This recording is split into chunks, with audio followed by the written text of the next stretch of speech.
You're listening to Ernestly Speaking, the only weekly podcast that covers friends, foes, and anything that goes.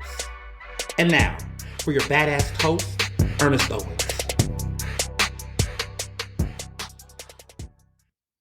And we're here. Another week. Another crazy cycle, man. It's nuts. I mean, 2021 is like push and play and not looking back. No stops, no rewinds, no anything. I just, I say this every week. I love doing this podcast, and every week, you all are listening. We're breaking records. We're on the charts. I'm just so grateful. I'm grateful. I'm grateful for everybody who keeps listening to Ernestly Speaking. It has been a hell of a ride, a hell of a first month.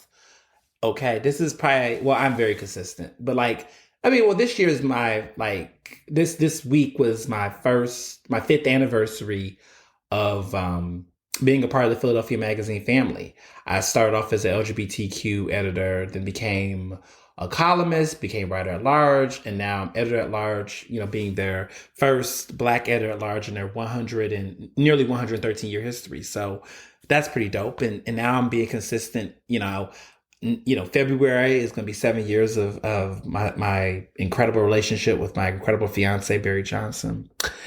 And now here I am, doing this incredible podcast and being consistent with it. So shout out to consistency, So let's just say, as you all probably saw the title of this episode, there's a lot that we have to talk about, and there's a lot to unpack, and there's a lot I have to say. And I'm so happy that when I decided to do this podcast, that we put the E for explicit, all right, explicit content, because this is going to be an episode where there's clearly going to be cursing, but I curse on all my episodes, but I'm just fucking over it with some of the shit I've just been seeing. And so this is a adult podcast. This is a grown podcast. This is grown folk shit. And there's a lot to talk about.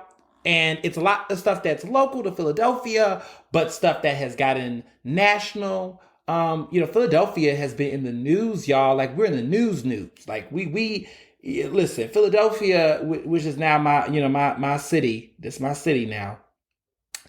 I've been here for over 10 years and I'm officially a decade in. So this is the only city I've ever paid taxes to. So this is my city. I'm claiming I'm a Philadelphian. Okay. I do have a Houstonian accent, and I, do have my roots in Chicago, but I'm officially a Philadelphian. Okay. I've given a decade of energy, education, taxes, wisdom, labor to this city. I came in this city at 18 years old. I'm 29 now. So I'm a Philadelphian. So just lots. Where do I begin? Okay, let's just start, with the national stuff. Let's just, do that. First things first. There was a lot of my listeners who have sent me some questions and topics, and I appreciate when y'all send me stuff, but listen,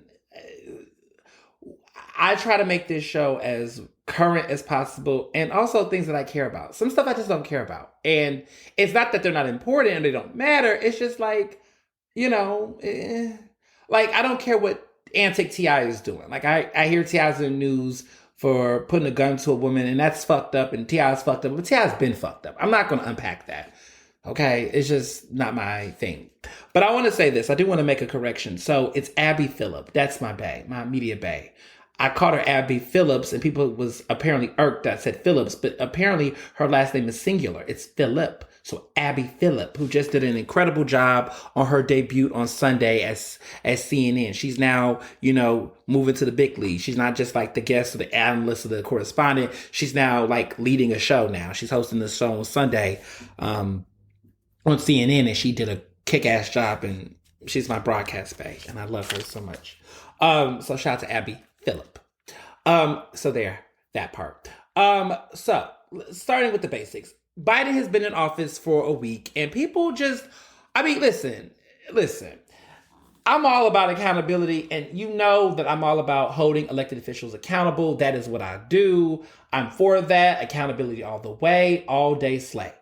But some of y'all, okay, are out here making it a point to every single thing this man do. Like they got him. I mean, the press conference he was doing on COVID, y'all trying to put all this on him as if we didn't have this bastard ass man for, I mean, mayor, well, that too, but this president for 4 years who never really showed up for press conferences. And when he did, he berated the press, he intimidated them, he threatened them, he was ignorant, tried to take press passes and shit. I mean, like, come on. This is this man's first week, and you want him to save everything and everybody within a week. Now, I'm not saying incremental change, but I'm just saying some of y'all need to be patient, including Fox News, who trying to pull gotcha questions with this president. Come on. But President Biden is moving, okay? Moving. And it ain't easy taking some gunk out. And I'm not, he's not my favorite person in the world, Lord knows, but I just need people to let the man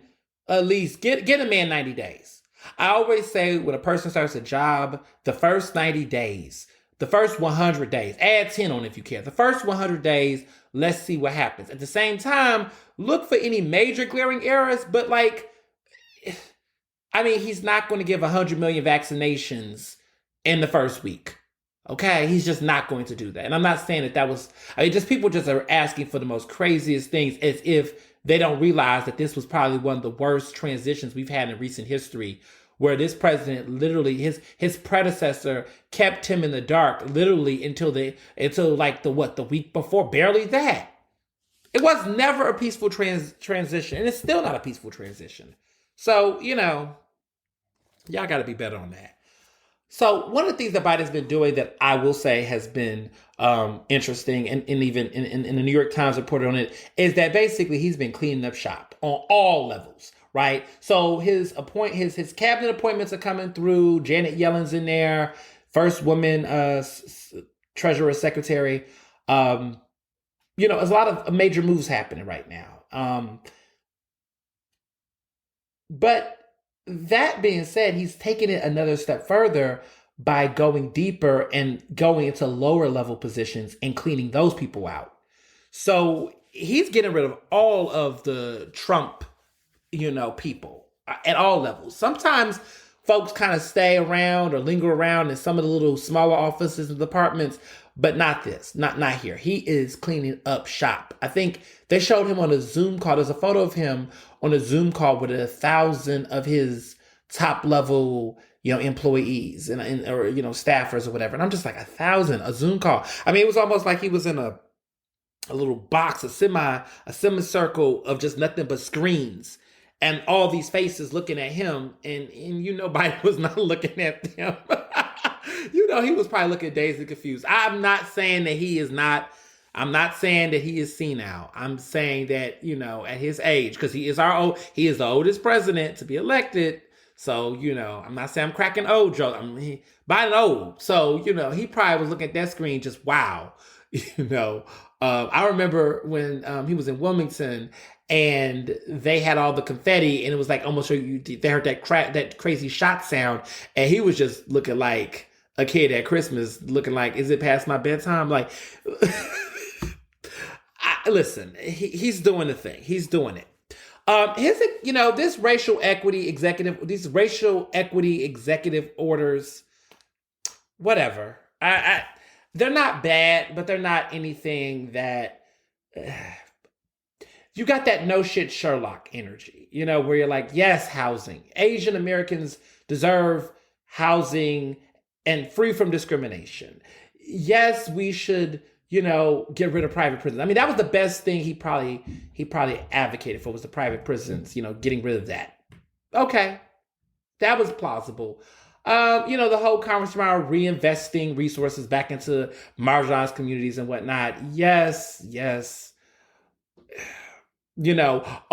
Diversity training and inclusion training is going to go back into the, federal government. That's just you taking something that was already there and putting it back from Trump. That's not like a new thing. There's just a lot of stuff off of the executive orders that are just like, they're cool, they're safe, whatever. Honestly, I would like to see him implement things from the Breathe Act, which was created by the Movement for Black Lives and other community advocates, that really was drafting strong policy that was addressing law enforcement, addressing community affairs and other issues. And granted, they're radical. A lot of it is radical and very practical, though. Radically practical. I said it. Radical. If there's such a thing. They're radical, I guess, in the normacy of policy like that, right? Like these are not reforms, right? I think I'm over the word reform. Like when I hear the word reform, I just kind of just get a sickness in my stomach because reform is just become the new liberal. Like nobody likes liberals. Like if you say you're a liberal, it's like, ugh, liberals. Ugh. We want progressives. But progressive is hard, right? It's hard to be progressive. But liberals just seem just like, you're there. Like liberals have become the new moderate in the Democratic Party. Like moderates to me are the new conservatives.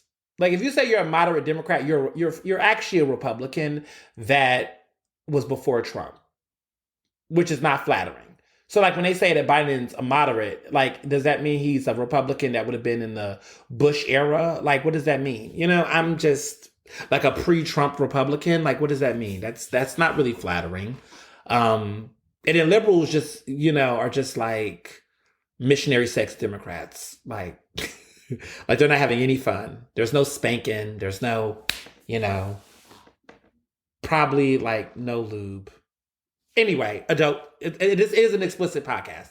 Full disclosure. I don't know. I just think that they're not, they're just probably not the most like fun people. Liberals are like our parents, like maybe grandparents that are fine, like, yay, we love gay marriage and gay people. And they think that gay people encompasses trans people, lesbians, bisexuals, and everyone else. Like they just say gay. Like they don't say LGBTQ rights or LGBTQI identities. They don't know anything about pronouns. They don't know anything about that. They just like, I support the gays getting married. I'm a liberal. And it's like, we're past marriage equality. We want we want the Equality Act. We want, gender neutral bathrooms. We want a little bit more. And, liberals just seem, just very, safe. So some of this stuff just gives me liberal vibes. And reform, right? Reform is liberal. Revolution, abolition, progressive terms, right? Abolish something, that's progressive. Transform, right? That's progressive language. Liberals are conform, compromise, right? Common ground. Those are liberal words. Like Obama is definitely a liberal. He's not. I mean, Michelle gives me progressive energy. There's no what. I'm going to be respectful, but I would just, listen. Maybe he is a liberal in the streets, but a progressive in the sheets. Maybe that's the energy that some of these people are given. I mean, clearly Bill Clinton. Let me be. You know what? Okay, so like I said, the racial equity executive orders by Biden were cool.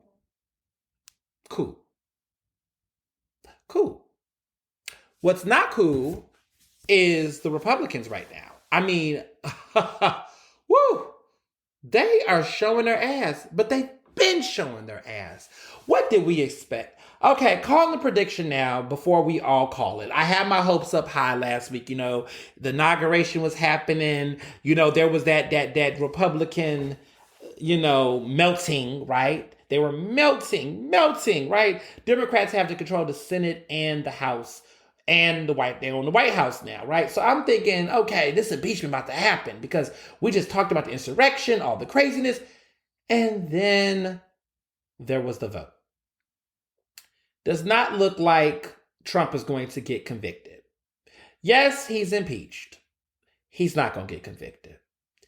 I don't see it because with the overwhelming majority of Republicans voting not to even have the trial, then they're definitely not going to commit to voting.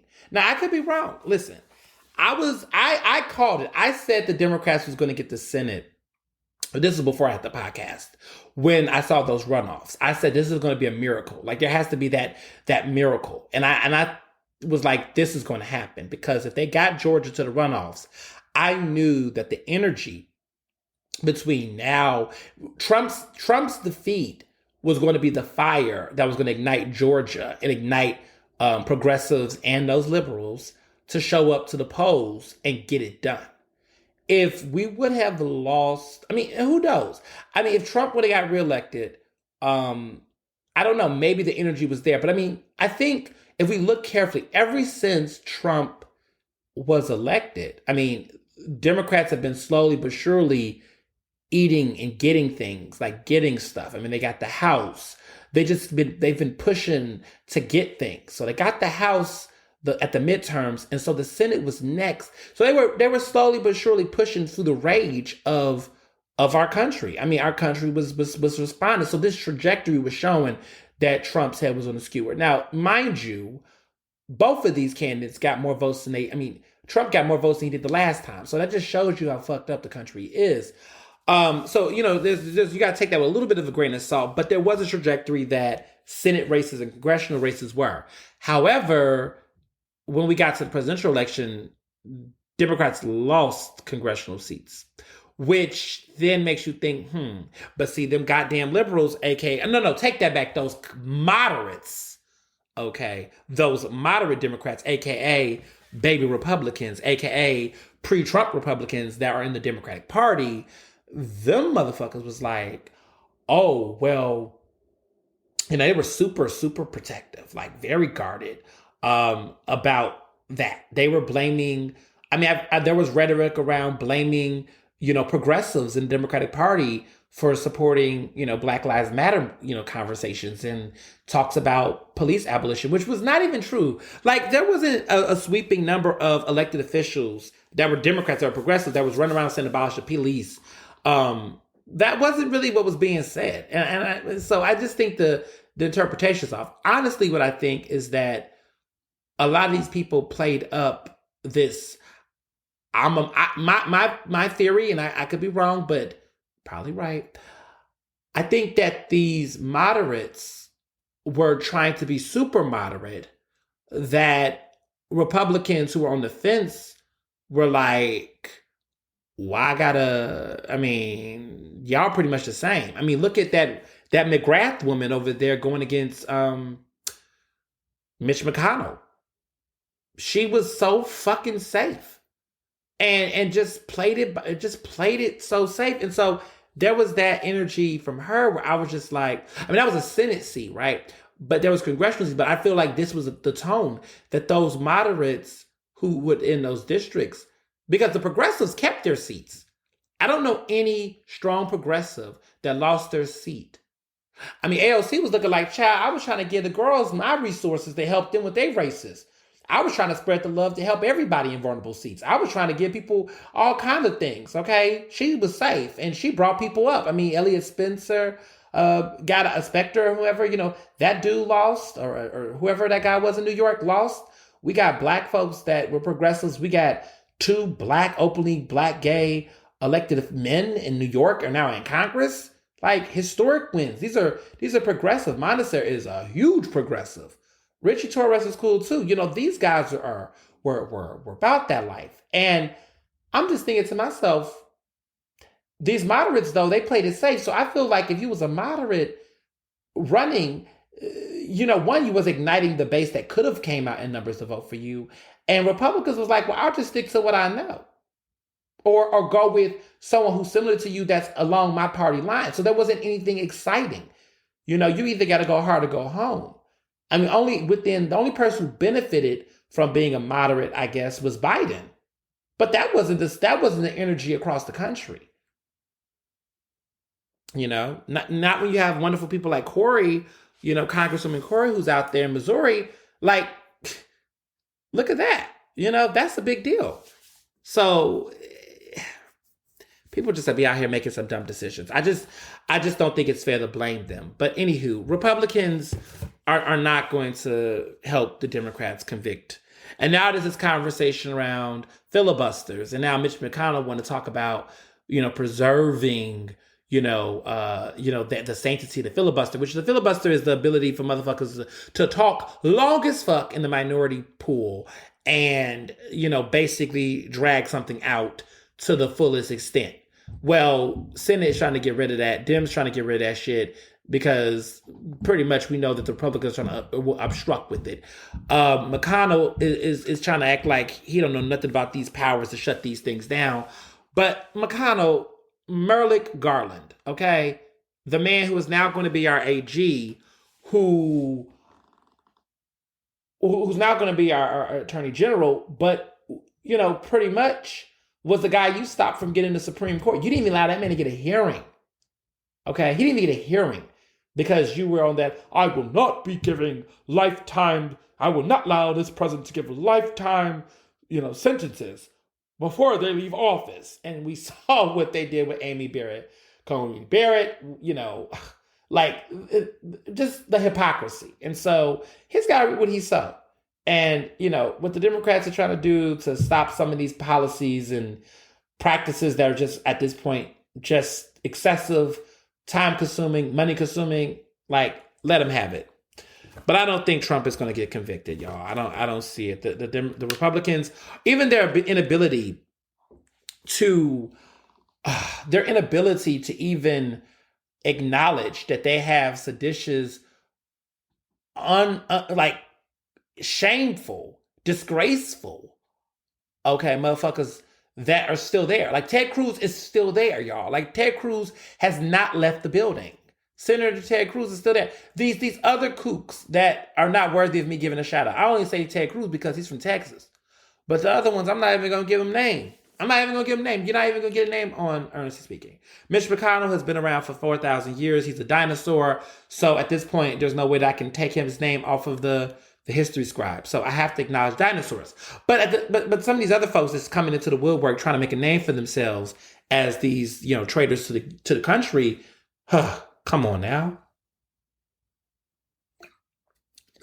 So one of the things that, speaking of the insurrection, which, there was that error about erection, but listen, y'all got to lay off, Schumer. Chuck Schumer, listen, if you was related to Amy Schumer, you too would probably be messing up when it comes to stuff like that.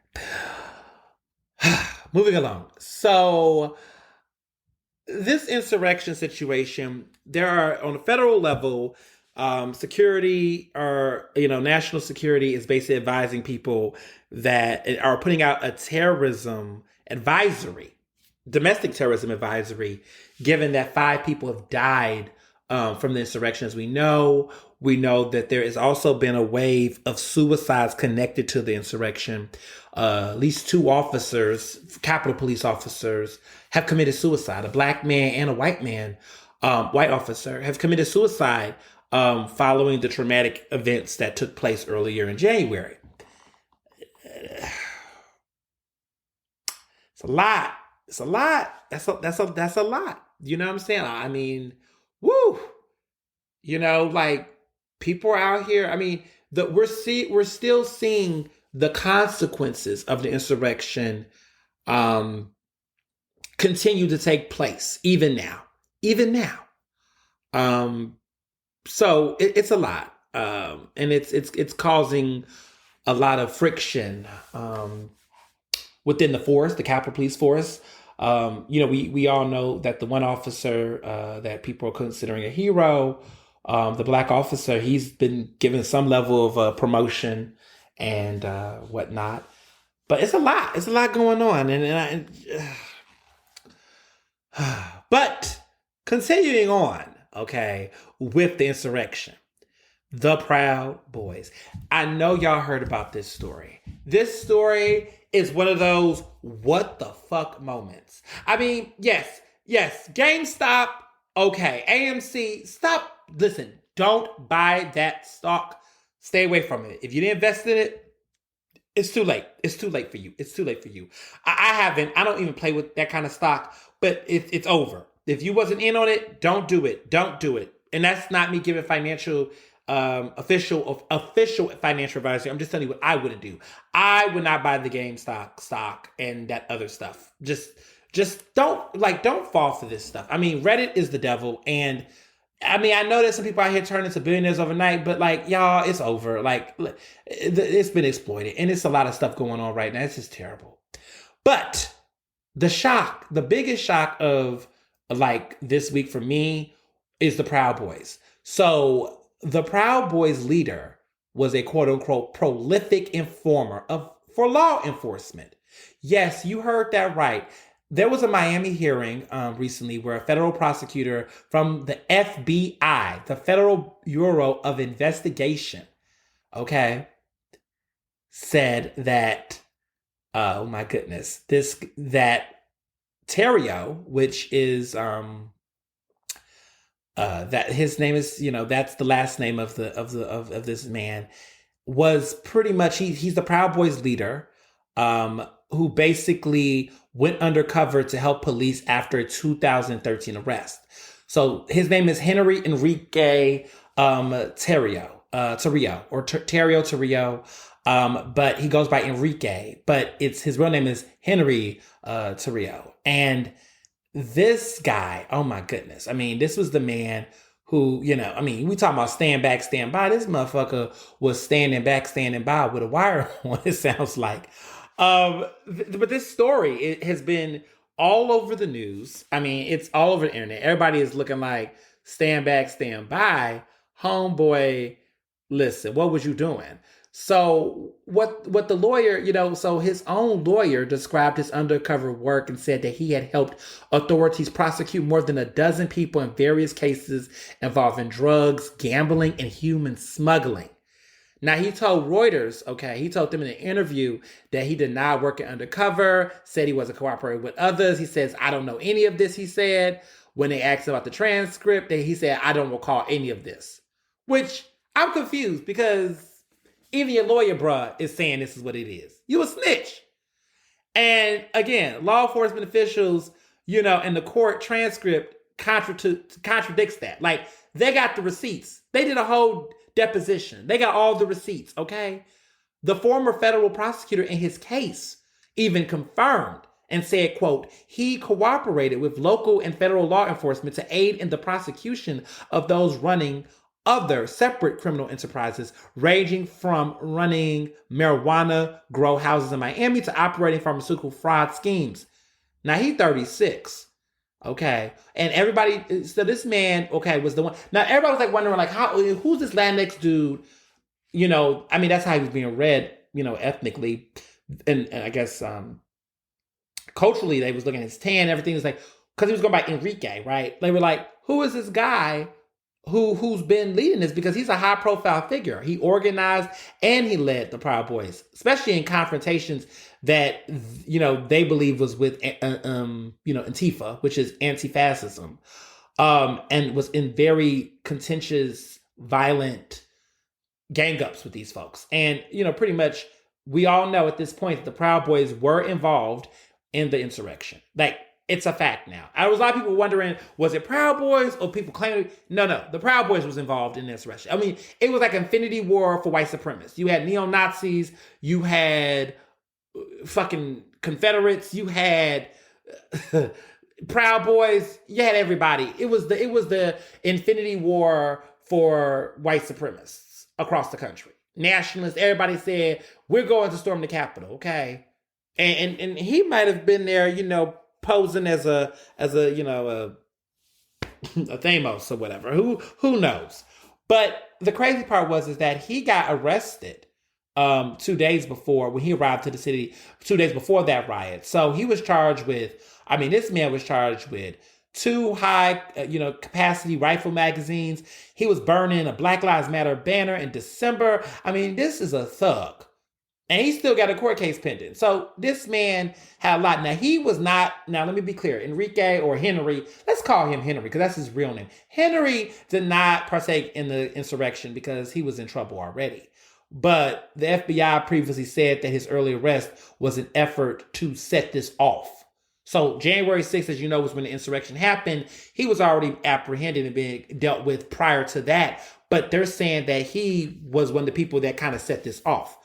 And even, like, let's be clear, even Trump, like, let's be 100. Trump was telling everybody, like, he would drop a new album that January 6th, it was going to be wild, it was going to be lit. I mean, he was instigating this and gassing this up too. So let's not forget that Trump, alongside with his stand back, stand by, that's what they were standing back and standing by for. Now, when black people said to take that seriously and not laugh at that shit was a problem, everybody was looking at us like, oh, y'all don't know. Yeah, I'm sorry, we don't know when white supremacists have told us throughout history that it was going down.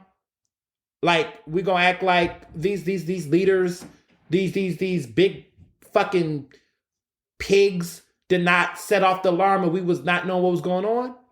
Listen, when them damn KKK folks would say it's gonna be a high noon, come down, sundown or whatever, you knew what that meant.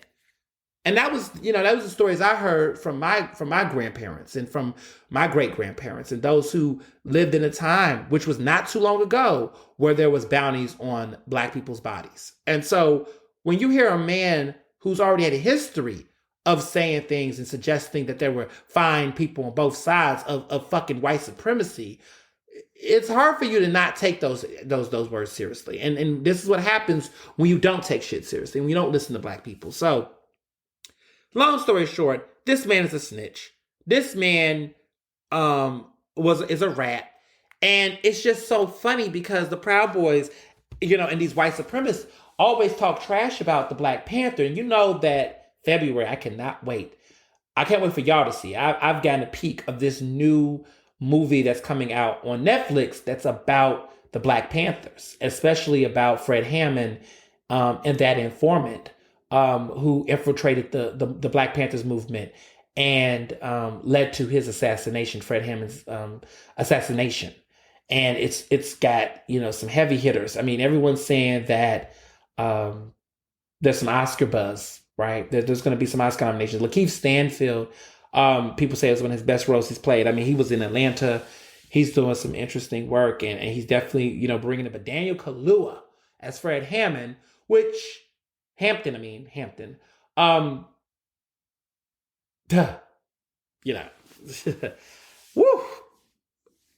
I mean, it's interesting because people really question if he was the right typecast because of his skin complexion and whatnot. But the spirit of that man and the energy that he brings to that role definitely is giving him a front runner seat for the Best Supporting Actor Oscar. And let's just be clear. The Oscars are not going to be until April this year, which I'm an Oscar fanatic. Yes, Oscars are so white and they continue to be. But I'm into Hollywood films, and I think I said this on the podcast. I was like literally one course away from being a cinema studies minor. Like, I took several film courses. I took a Spike Lee film course on his films, several Black cinema studies courses, Hollywood industry courses. I just love talking about movies and talking about Oscars and stuff, and even music too. I'm into the Grammys, into albums. I'm into that stuff, and I can talk about that stuff all day. In my former iterations, I thought, oh, maybe I should do a pop culture podcast about celebrities and things. And, I said, there's a lot of people doing that. I would have done it better, but I was like, I could just embed it every blue moon in this show. But really though, like, it's a great movie. But that being said, the main point I was going to make is that there was an FBI, there was a snitch that infiltrated the Black Panthers. And here these white boys, the Proud Boys, thinking that they don't have an infiltrator. And look, somebody infiltrated their shit. So lesson is that in these movies, there's always snakes and there's always rats. And I just think it's funny the Proud Boys is seeing their proud little organization deal with the same shit. So speaking of snitches, because it's been some other snitches going on.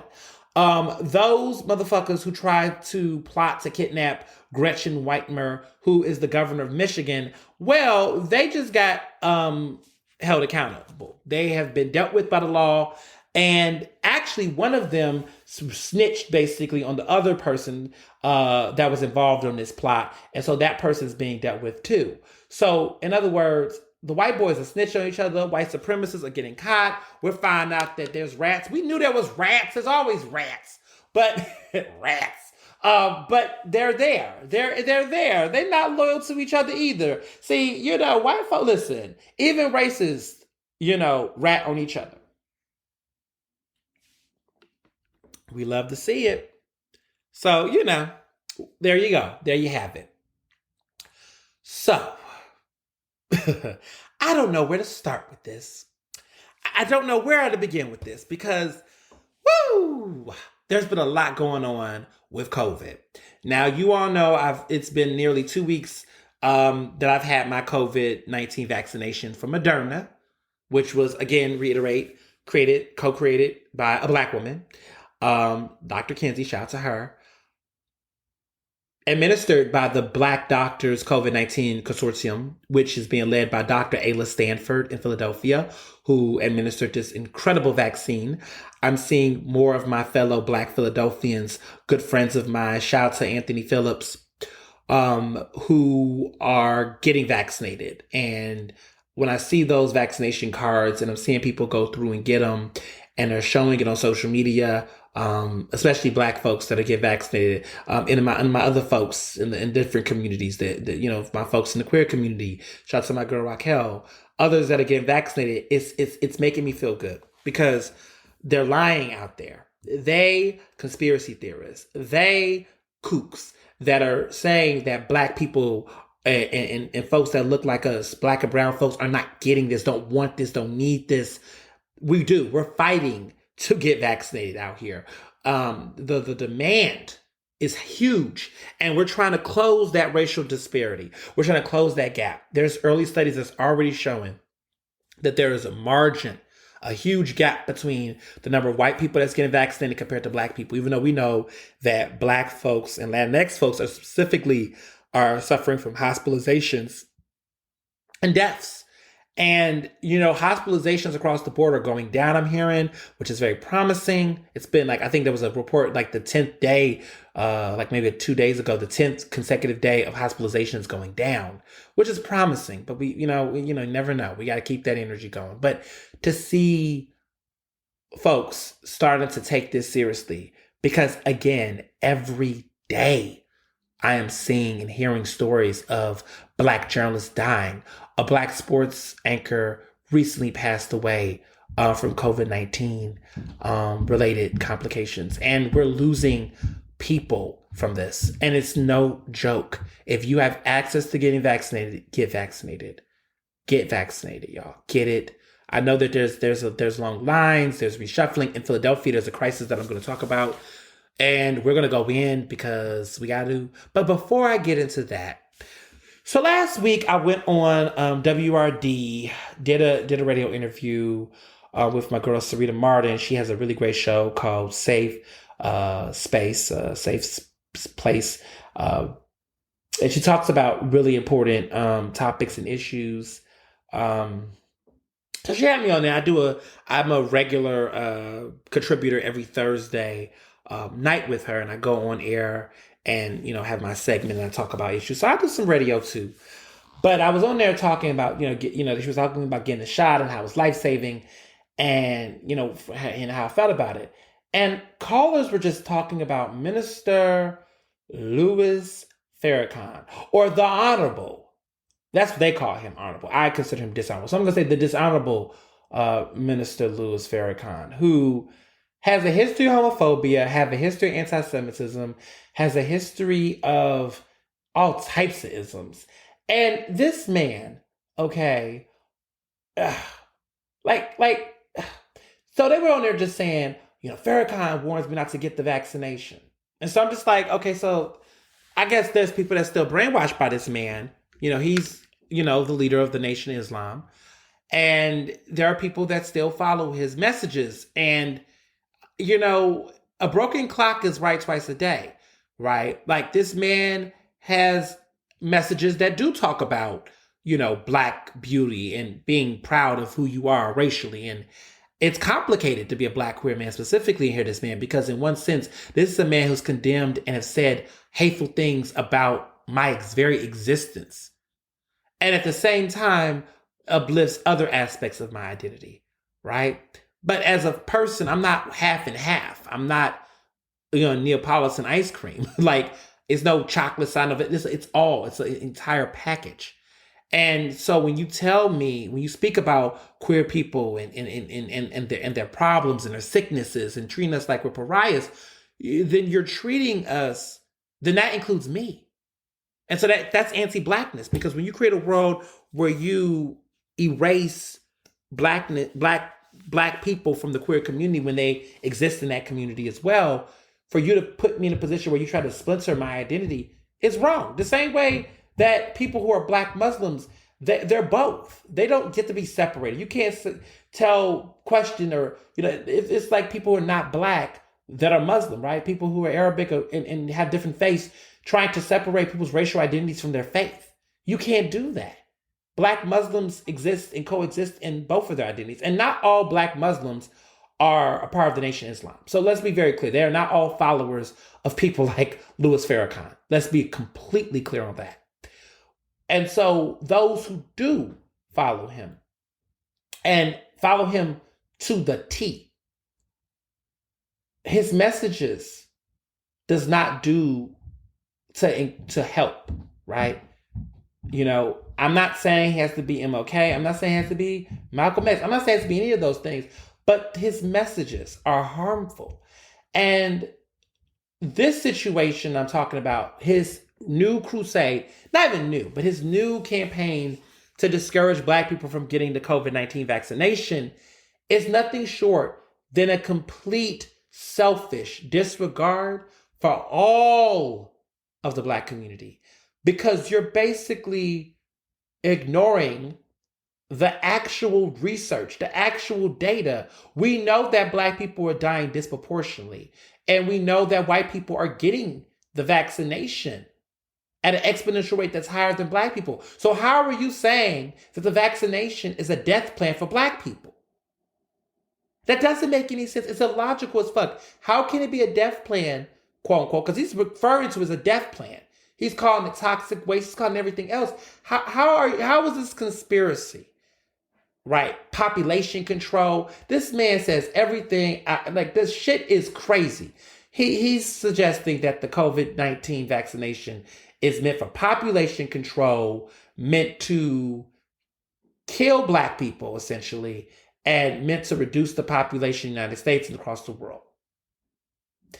The funny thing about this, and it's not even funny, the most infuriating thing about this conspiracy is the fact that, I don't know, this man said this when the H1N1 vaccine happened. That was a swine flu back in the late 2000s, around 2009, when Obama was in office. Minister Farrakhan, the dishonorable Minister Farrakhan, was running around town talking about the same thing. Don't take that vaccination. Population control. They're trying to kill black people. Well, it's been over 10 years, and that vaccine, we saw what happened with the H1N1 vaccination. First of all, the rollout was not as good. I'm not going to compare it to the COVID-19 vaccination, because we're still trying to figure out that rollout. But the H1N1 vaccination rollout was not effective. It wasn't as efficient as it could have been. There was some gaping holes.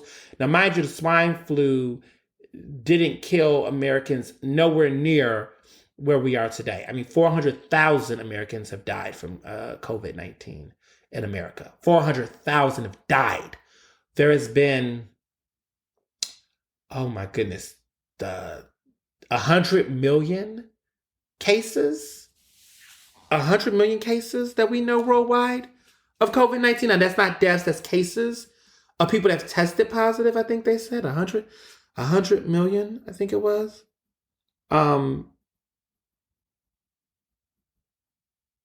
And yeah, global COVID-19 cases surpass 100 million as the nation's tackle with vaccine shortages. So yes, there has been over 100 million cases globally that's been recorded. Now that is about over 6 billion 6 billion people in the world. Over 300 million Americans. 100 million. That's crazy. And so what that tells me is that a vaccination like this Like, this is not man-made. Like, these conspiracy, like, people are, don't listen to him. If you know friends that follow him, tell them to stop following him. Stop reading The Final Call. Stop supporting the blogs. Stop. It's a broken record. This man says this every time vaccinations come out. He said it for H1N wrong, he was wrong. He said it, now he's saying it for COVID-19. He's double, triple, whammy, dammy wrong. And it's going to kill people. When I heard Black listeners call into WRD and reference him why they were not getting, these are elderly people, that broke my heart. Like, I left that call just sad. And so I took my frustrations to the pen and wrote an op-ed for the Daily Beast that spoke about this. And it was national. It was a national piece. Of course, there were people who follow the dishonorable Louis Farrakhan that were trying to say they respectfully disagree. But I'm trying to tell people, this is not this is not an agree to disagree. This is a fact, and this is fact or fiction. Okay? And when we as a people begin to get brainwashed in this type of way, where we begin to ignore science, ignore facts, and believe conspiracy theories that are not proven, then we fall into a trap. And this is not faith. This is not like religion. This is not about spirituality. This is a cult. This is cult behavior. This is hate.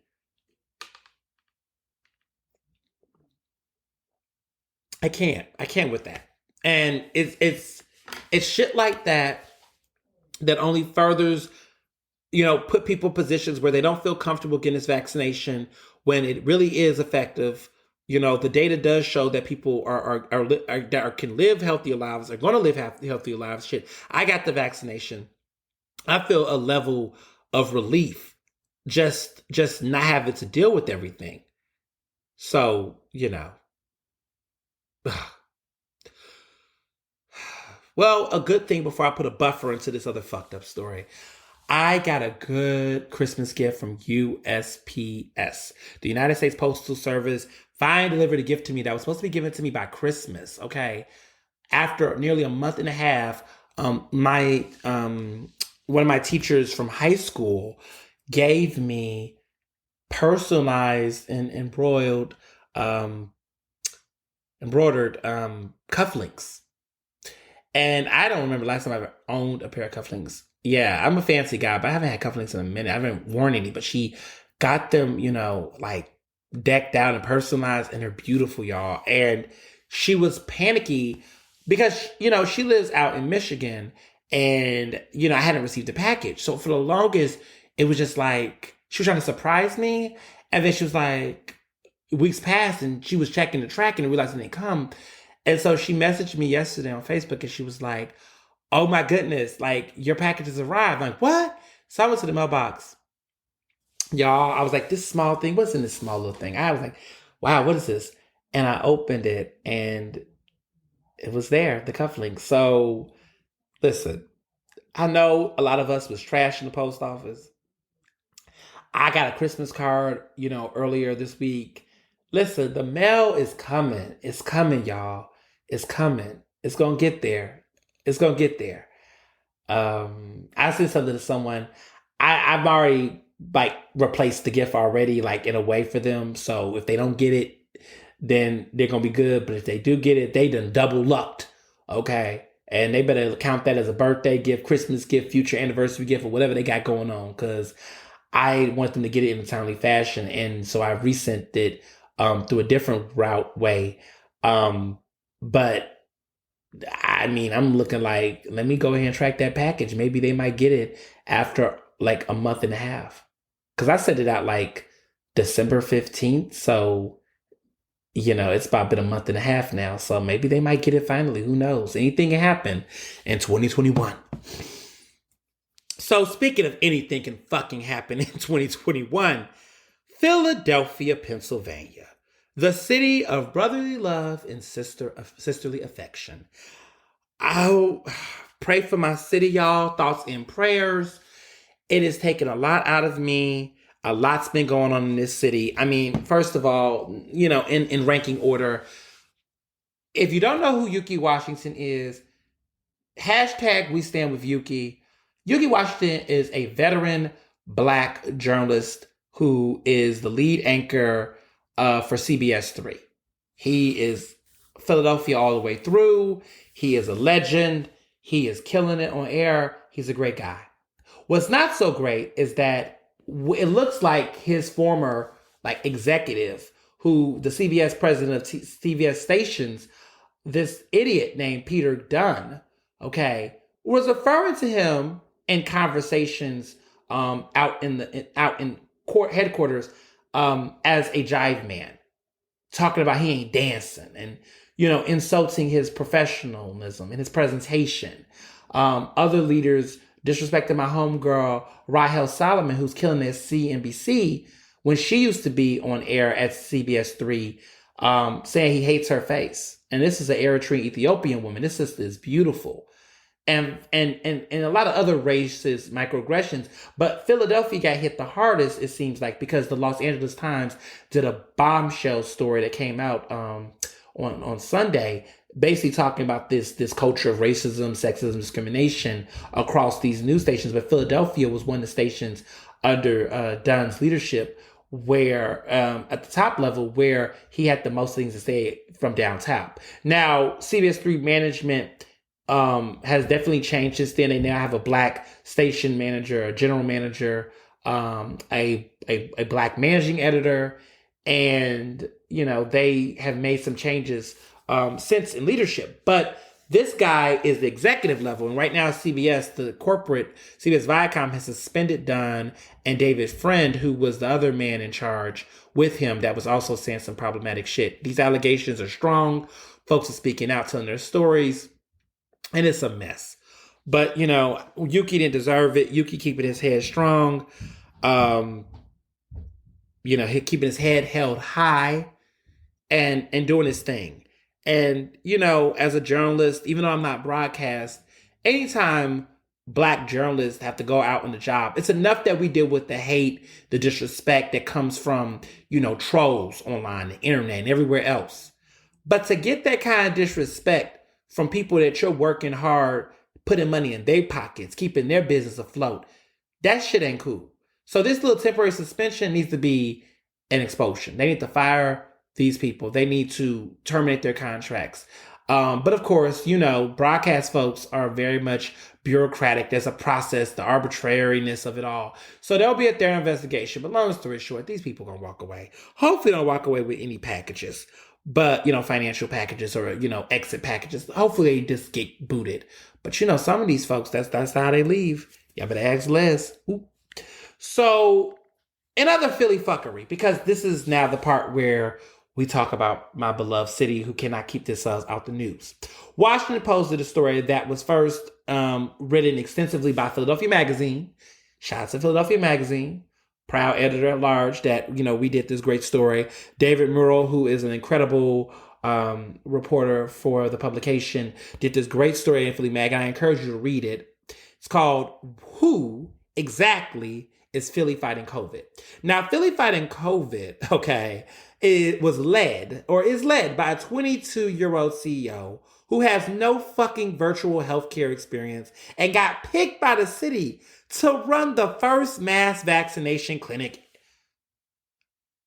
Yes, the city let a man who's not a doctor, okay, a white boy, because he white. Let me just get that out the way. His name is Andre Dorson, who basically was put in this position to run this. This dude, listen, I have my bachelor's degree from the University of Pennsylvania, my master's degree from the University of Southern California. This dude is 22 and he's working on his bachelor's degree from Drexel, but is already a C-suite executive at 3 different businesses. He got a real estate firm, a biotech company, okay? And he's also running this group, Philly Fighting COVID, which has now been in news. So he's a CEO for 2 of them, and he's a CBO for this biotech company. Which, again, this startup shit, y'all. This white privilege, y'all. That Silicon Valley, that's that bullshit, y'all. But the crazy part is that this group, right, Philly Fighting COVID, which he's the CEO of, was the group that had been tapped by health officials in the city to run this mass vaccination clinic. So they were giving COVID-19 vaccinations at the Pennsylvania Convention Center that's in downtown Philly. We call it Center City for folks who are not, from there. This is national news. The Washington Post has picked this up. Other people are talking about it all across the country. It's a big story. This idiot, okay? Idiot.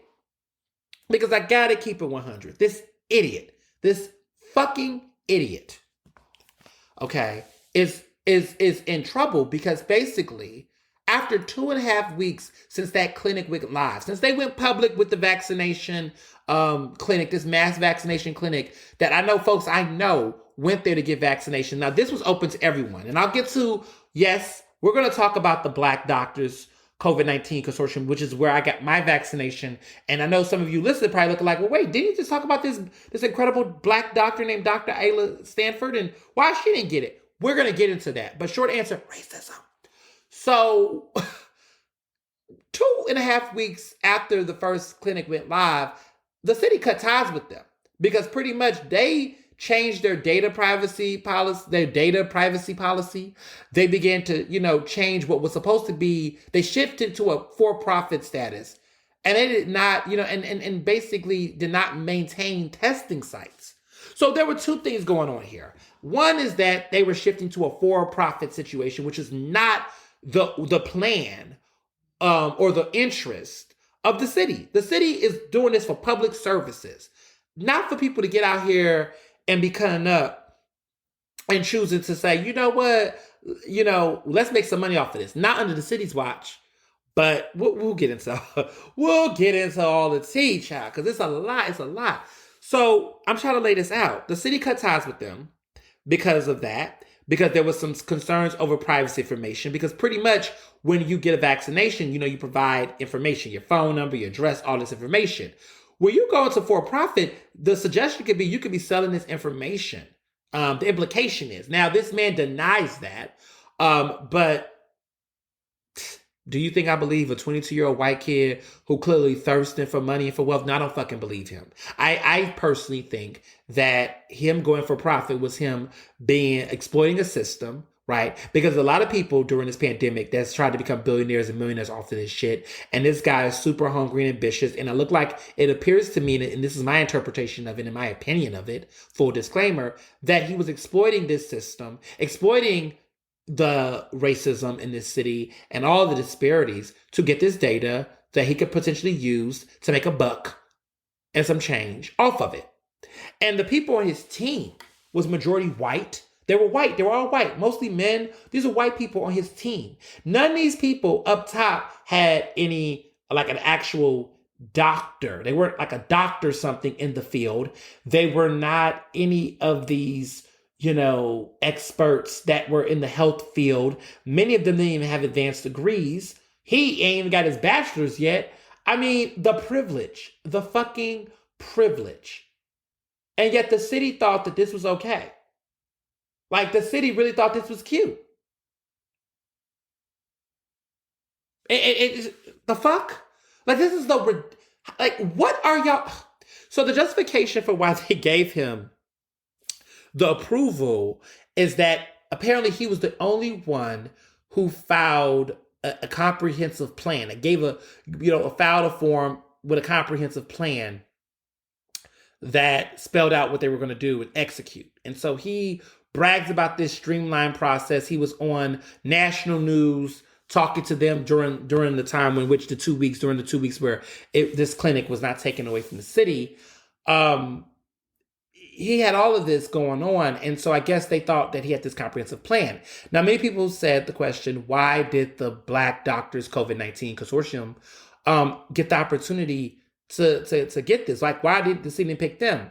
Well, Dr. Ayla Stanford said that she didn't even know the paperwork was available, that they were not contacted or given the heads up. And she sits on advisory boards and things of that nature with the city about COVID. And she said she wasn't even aware that such documentation was provided, and that it wasn't until recently where she was given the information for her to fill out the respective forms. Now, what's weird to me is that The city says that that wasn't true, that it was public and made accessible for everybody. But I'm not believing this city. And there's so many reasons why I don't believe this city. And you probably will be in the same boat as me very soon, too.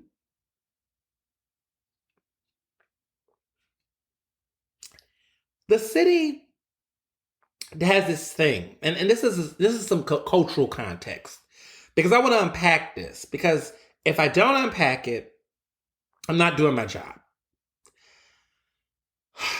The city of Philadelphia has this habit, okay, of one, not listening to Black people, two, not supporting Black people, and three, fucking over Black people. That's just what they do.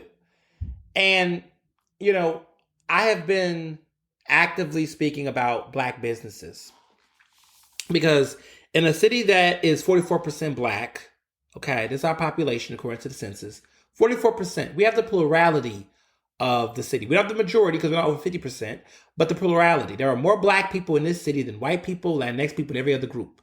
So we have the majority of racial representation for our identity. But we're close to nearly 50% of the city's population being straight up Black.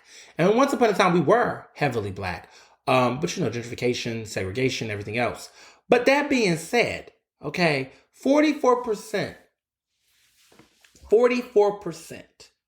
of this city's Black. And I love that. I grew up in Black neighborhoods growing up. So I love being in a city where, in a place where I could, no matter where I go, I'm going to see someone with my melanin. And that feels good. But what doesn't feel good is that in a city with so much Black representation, population wise, we don't see that in leadership. We don't see that in contracts. We don't see that with public access. We don't see that anywhere else. And so those disparities are mind-boggling. It's just the history. And the problem that happens, though, is the city contracts. When we look at city contracts are basically given to businesses that can do business with the city. This is competitive access to capital and resources and money. The city does not give enough contracts to Black business owners. It is disgusting. The numbers are disgusting. The data is terrible. And this is a city that has an African American Chamber of Commerce, has had a Black commerce director. We have one, we have another one. We have all of this representation.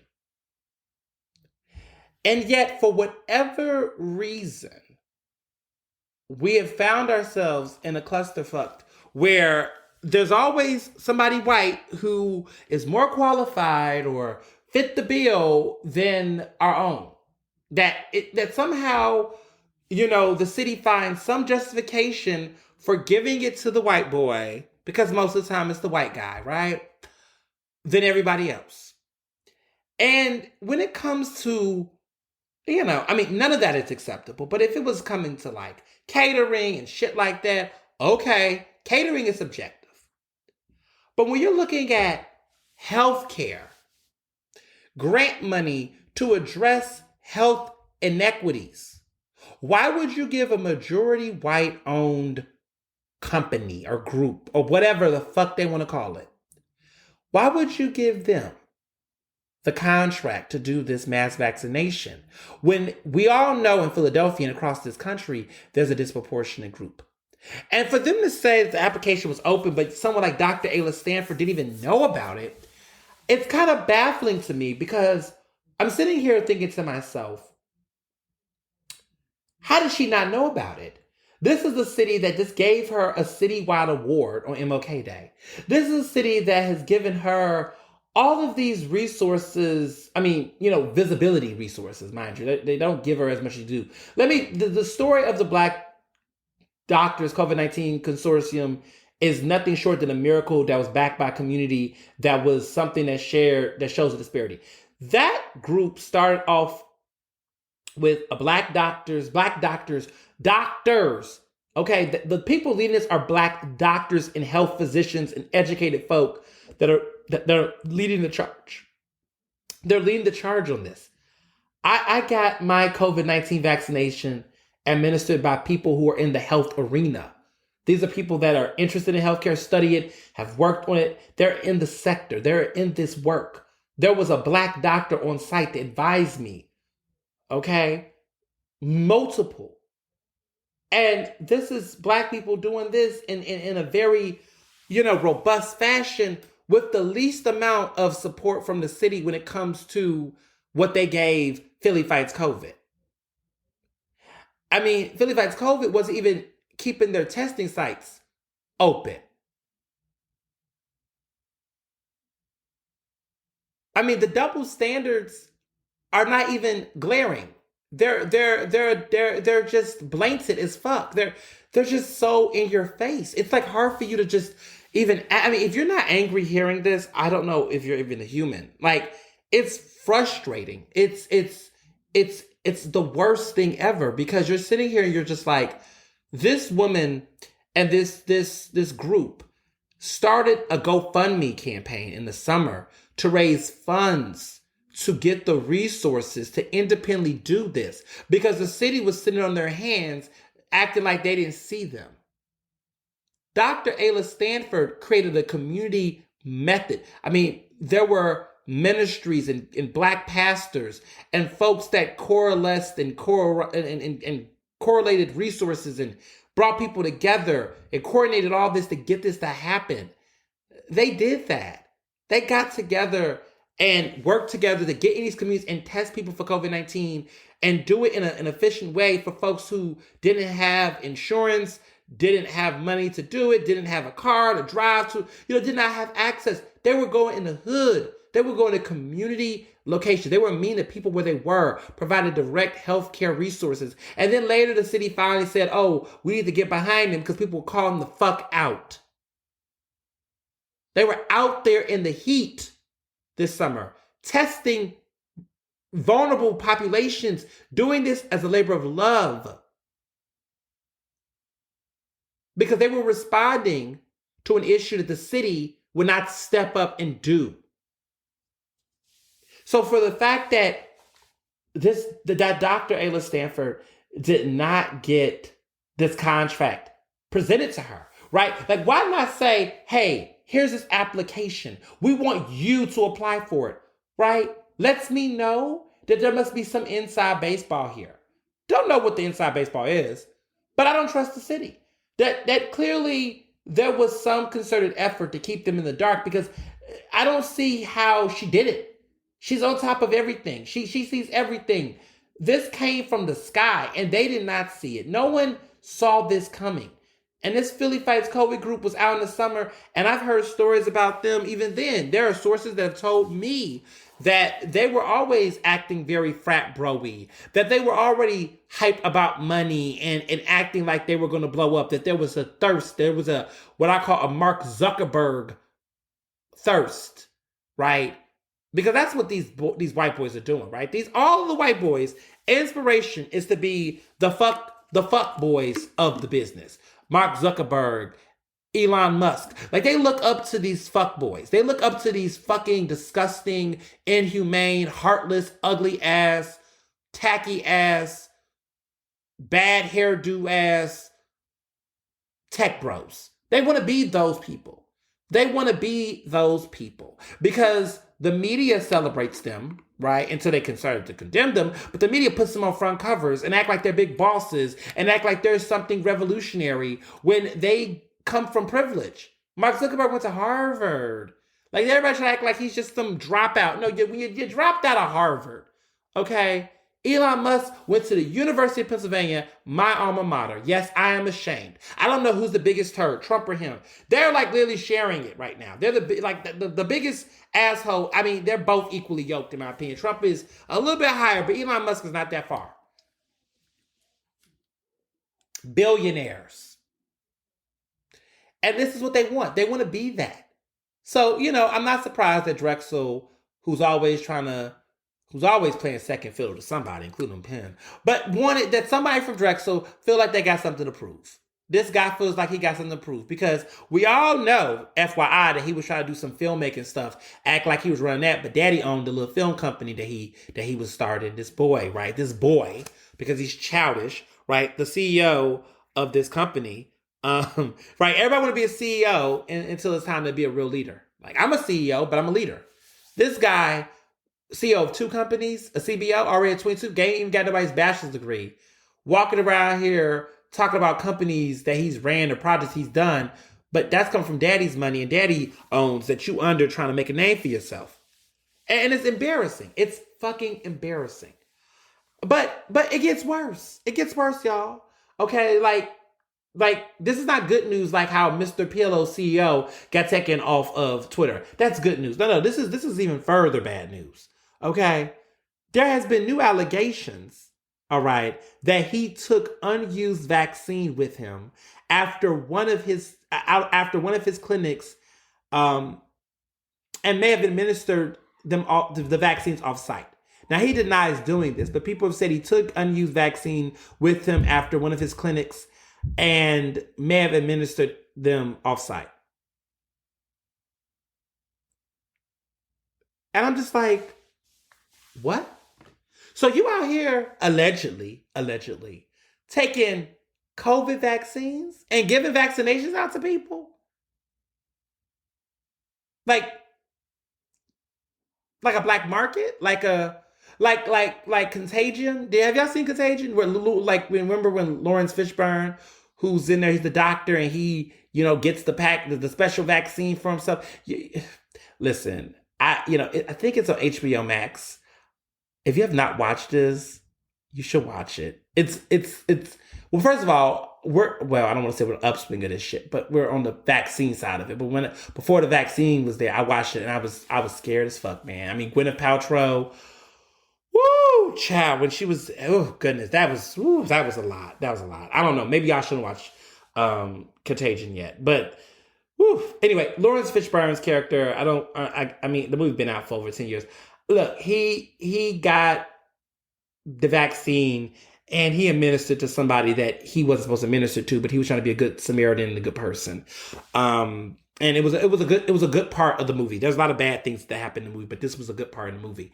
That being said, I'm like, are you out here doing this? But probably low key being a dark market, we already know who the Jude Law of this is, of quarantine. I mean, Louis Farrakhan is probably the Jude Law of this, except he's not probably taking no remedy.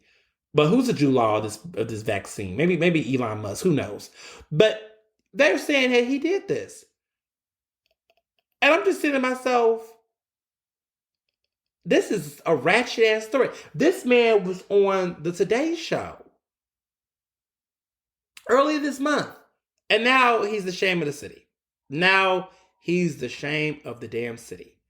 And it's just crazy because when we look at it, there's all these health, disparities. I mean, like I said, Black people have only received 12% of all vaccines, despite accounting for 44% of the population. 12%. Only 12% of Black people have gotten this vaccine. It's nearly 1 out of 10. 9 out of 10 white people are getting it. For every Black person that gets it, 9 white people are getting it, pretty much. It's embarrassing. It's embarrassing. He's got one doctor on his executive team that's the chief of science, a white guy. The CTO is a white guy. He's got a picture of himself on the former website. They've changed some of the stuff off the website, but listen, he got a picture with him and his dog. This is so broy. And he's out here trying to make a killing. Like, it's obvious that he's out here flexing. It's a disgrace. It's white privilege at its finest. It's everything that was going on. So there is another allegation that said that, he was bragging about becoming millionaires because now that the company could bill insurance at least $18 per vaccine administered, he could make hella money. So there's a lot of dark clouds here. He's denying everything, but nah. I think it's a moment in time for the community to remain vigilant. It's time for people to really side-eye some of this stuff. It's a time for people to really take a step back and we look at what the fuck the health director is saying, I mean, they're trying to act like, oh, we're moving forward, we're going to do it. But like now, I hear that all these people who need to get their second vaccination, thank God I got it by a black woman. Woo! Shout out to black women. Because I'm going to get mine on February 11th by a black woman, by the Black Doctors COVID-19 Consortium, and it's going to be cool. But these people though, like these people, I don't know. I don't know what the outcome is going to be right now. We don't know what is going to happen. I mean, they're saying that now these people have to like reschedule. They got to go back into the queue because they got to make sure these people get their second dosage. Because now the people who got it from Philly Fights COVID, the first dosage, now that's in limbo. So now they got to all make sure that they get scheduled properly to make sure that they get that second dosage because now they've taken everything from them. Now they've been neutered. So what are they going to do with that data? Because they still got that data. I mean, I don't know if the city didn't take it from them, but the city's not giving them any more vaccine. They're cutting them now. So what happens next to them? We'll find out. But y'all better stay woke because this might be some serious shit. And it looks like it is because this man looks like an idiot. And he's trying to, do damage control. Child, cleaning the website off. He tried to do all that. Child, boy, bye. You flexed hard and then you flexed harder. You did. You did it. I'm so country right now. But seriously, you did it. You flexed all up and down. And somebody should have told him, bro, chill. And then the most insulting part, and Dr. Ayla Stanford said this in the Philadelphia story, magazine story, was that they tried to tell them, she called them kids, which had me laughing. Because, she a grown-ass woman. She looking like they should have asked her, you should collaborate with them on working together. Now, that's like telling Beyonce, you need to collaborate with Normani on this song. Beyonce looking like, excuse me? You mean you need to reverse that? You mean Normani needs to collaborate with Beyonce on this song? You need to get it together, okay? That's like telling Mariah Carey to collaborate with Ariana Grande on the song, as if Ariana Grande is not her inferior. And listen, Philly Fights COVID doesn't hold a candlestick to Dr. Ayla Stanford and her team. There are more doctors in Ayla Stanford's team than one doctor that was on the team of Philly Fights COVID. And the city let this happen. So let me just say this, because it's infuriating. And I just, man, give that organization all its roses, y'all. Please, please, please. They deserve all of the roses, all of the accolades. That's the people in Philadelphia who get a bunch of rewards. I'm not going to name names. Ooh, I want to be petty so bad. I'm not going to be petty. But there's some people that get a lot of awards. Lawyers that, act like they're doing civil rights things and advocating for communities that they aren't really doing strong advocacy for like they claim they are. That get all these random awards named after leaders that they'll never, ever actually be or emulate. But they just keep giving it to them because, people just love giving awards to black straight men that are mediocre when there's so many better black men who are straight that never get honored as much. But, this is Philly. That being said, if they gave the Black Doctors Consortium, COVID-19 Consortium, an award every week and gave them every honor known to man, I wouldn't even be mad. I mean, it's like when every year Meryl Streep gets nominated for an Oscar for a movie. Sometimes you be like, oh, well, it's Meryl Streep. No one even questions it. They're like, oh, Meryl Streep, yeah, okay. Whatever it is, she was great in it. They're like the Meryl Streep of like community service in Philadelphia right now. Like, give them every nomination, give them everything, and we won't even question it. Because they're doing real work. They're doing the work. They're saving lives for real, for real. Some people be out here act like they saving lives and they ain't doing shit. Like, they are saving lives. This woman has saved my life, my fiance's life, from a deadly virus that could have easily impacted us.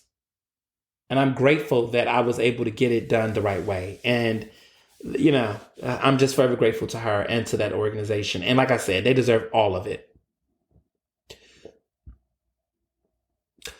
The fact that we still live in a city and in a society that continues to praise and honor and worship mediocrity is the real burner here, the real pain here, the real frustration here. And, another day, another fuck up. But that now brings me to the biggest topic that I just have to say, and I have a lot to say on this. Whew. Mayor Jim Kenney is a fucking crumb bum. I'll start there. Mayor Jim Kenney is the mayor of Philadelphia. He was the big white hope to a lot of Democrats in Philadelphia, a lot of black leaders that were too scared, that were cowardly, afraid to run for mayor, maybe because they had skeletons in their closet, who knows, but that were scared to actually run for mayor in 2015, with the exception of Doug Oliver, Doug Oliver wasn't going to win. He knew that, child. He better enjoy that job at Pico. But when you have people like State Senator Anthony Hardy Williams, who was a long time elected official, black elected official, still is in office, ran against Kenney in 2015 for mayor. The pickings were slim. I mean, you had Lynn Abram, who was falling off all over the place. You had Nelson Diaz, moving along. You had other folks who were just running. There was Ken Trujillo, who basically got out the race, and then his people became Kenney's people, and then Kenney just made an insurgency. We've seen this happen time in and time out. And there's this history, in recent history, of this white progressive hope in men.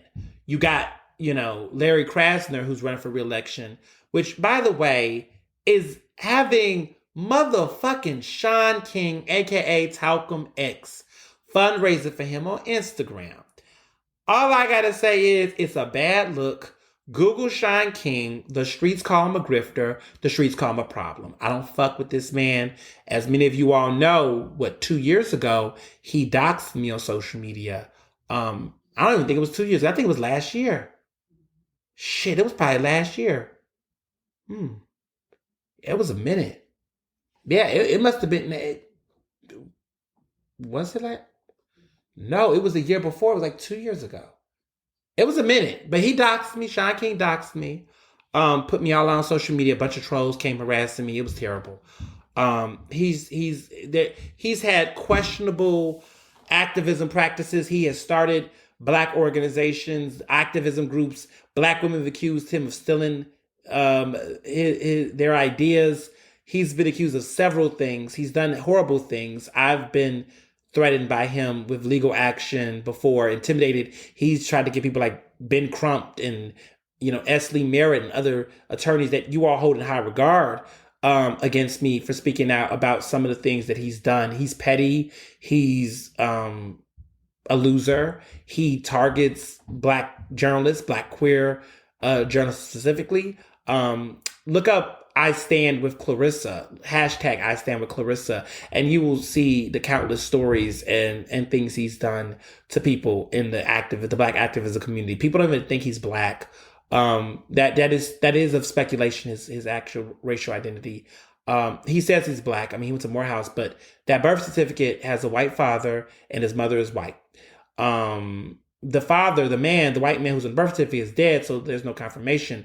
But it don't look like he is that. He claims that, he says that, his mother tells him that she stepped out in a relationship with a black man, but they don't know who the black man is. Child, this man has also lied about being chased around by white supremacists at a young age, and folks have kind of discredited that narrative and that story. If you would ask the far left, the far right, everyone in between, they can all agree that Sean King is a problem. The only people that's really going up for Sean King like that are white liberals I wouldn't even say white progressives at this point. A couple of them that think they're better than black people, no more than black people activism.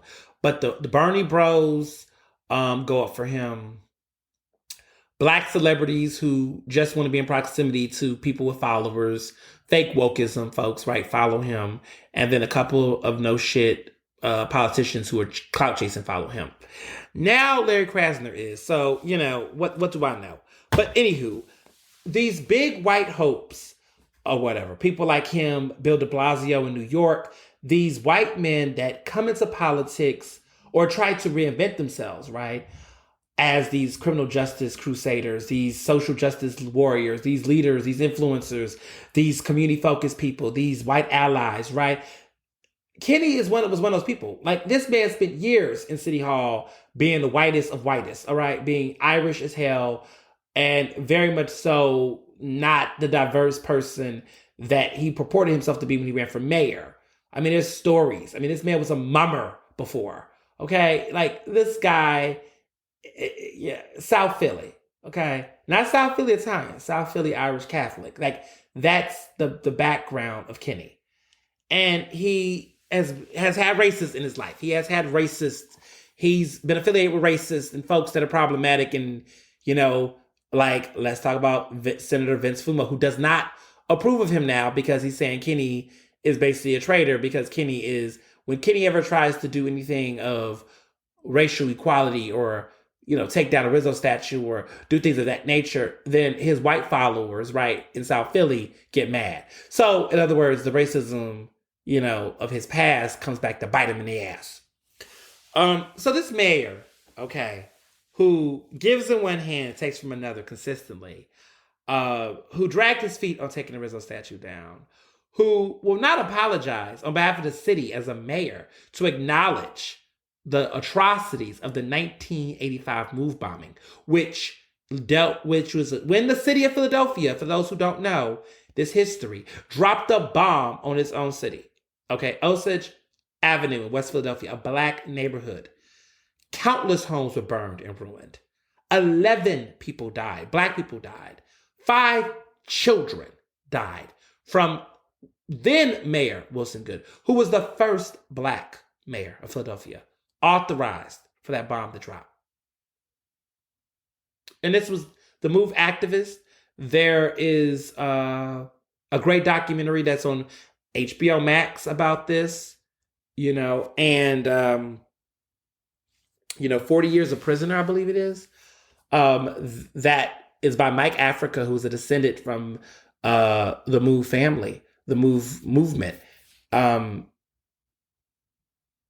who told this beautiful story. I mean, beautiful in the sense that it's beautiful that he's able to tell this story.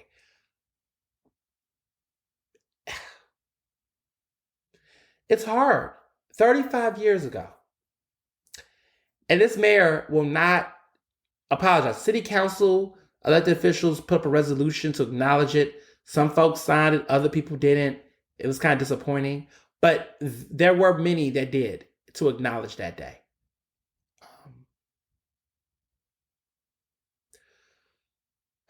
Sad. Because for people who are trying to understand, like, that was our Ferguson, right? Before Black Lives Matter protesters and protests, we had our Ferguson moment 35 years ago in Philadelphia. We had our moment. And we had it again in 2020 when Black Lives protesters were tear gassed, right? When innocent protesters that were not just black, okay? There were white people out there tear gassed, maced in the face, rubber bullets shooting them, terrorizing these many of them young people who were speaking out against civil unrest, speaking out against racial discrimination, white supremacy, hatred. George Floyd, Breonna Taylor.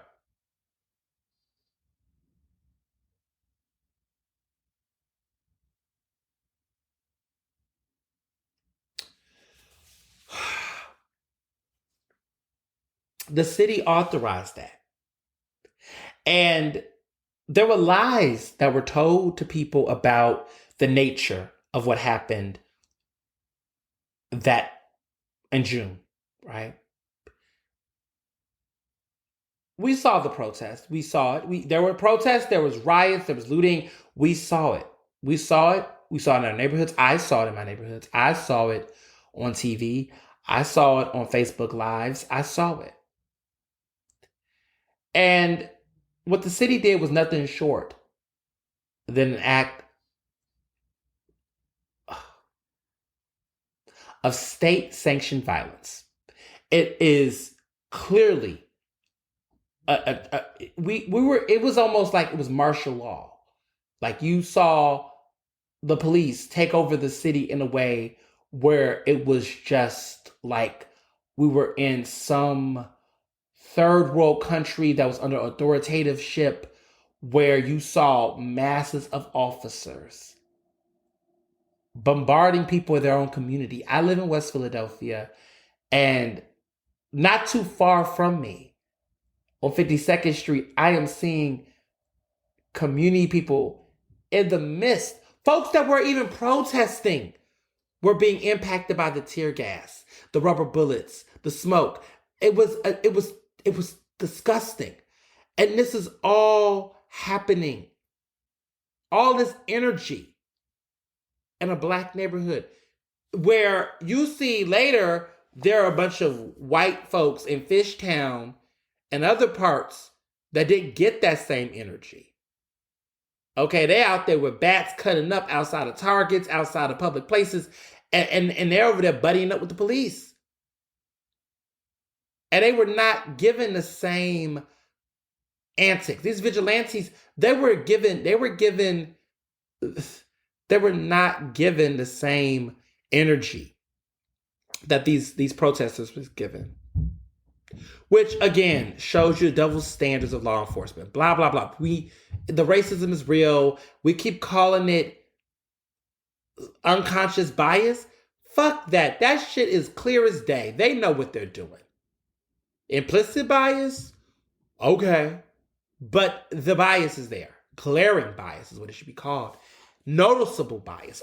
Foreseeable bias, right? Better words to describe what was happening in our city. But there were liars. There were liars. We were being lied to. When the first reports came out, the mayor, the police commissioner, Daniel Outlaw, who's from Portland, we'll get to Miss Outlaw in a minute. But the reports were that, they had to do it. It was necessary. The protesters were violent. They were fighting back. The ones on I-676, they were fighting back. They were violent. We had to, disperse this tear gas because it was a clashing. I mean, that was the narrative that they were telling people. They were acting like they had to do this because it was a back and forth, and these people had to protect themselves, and the poor old cops were being hurt, and they had to defend themselves.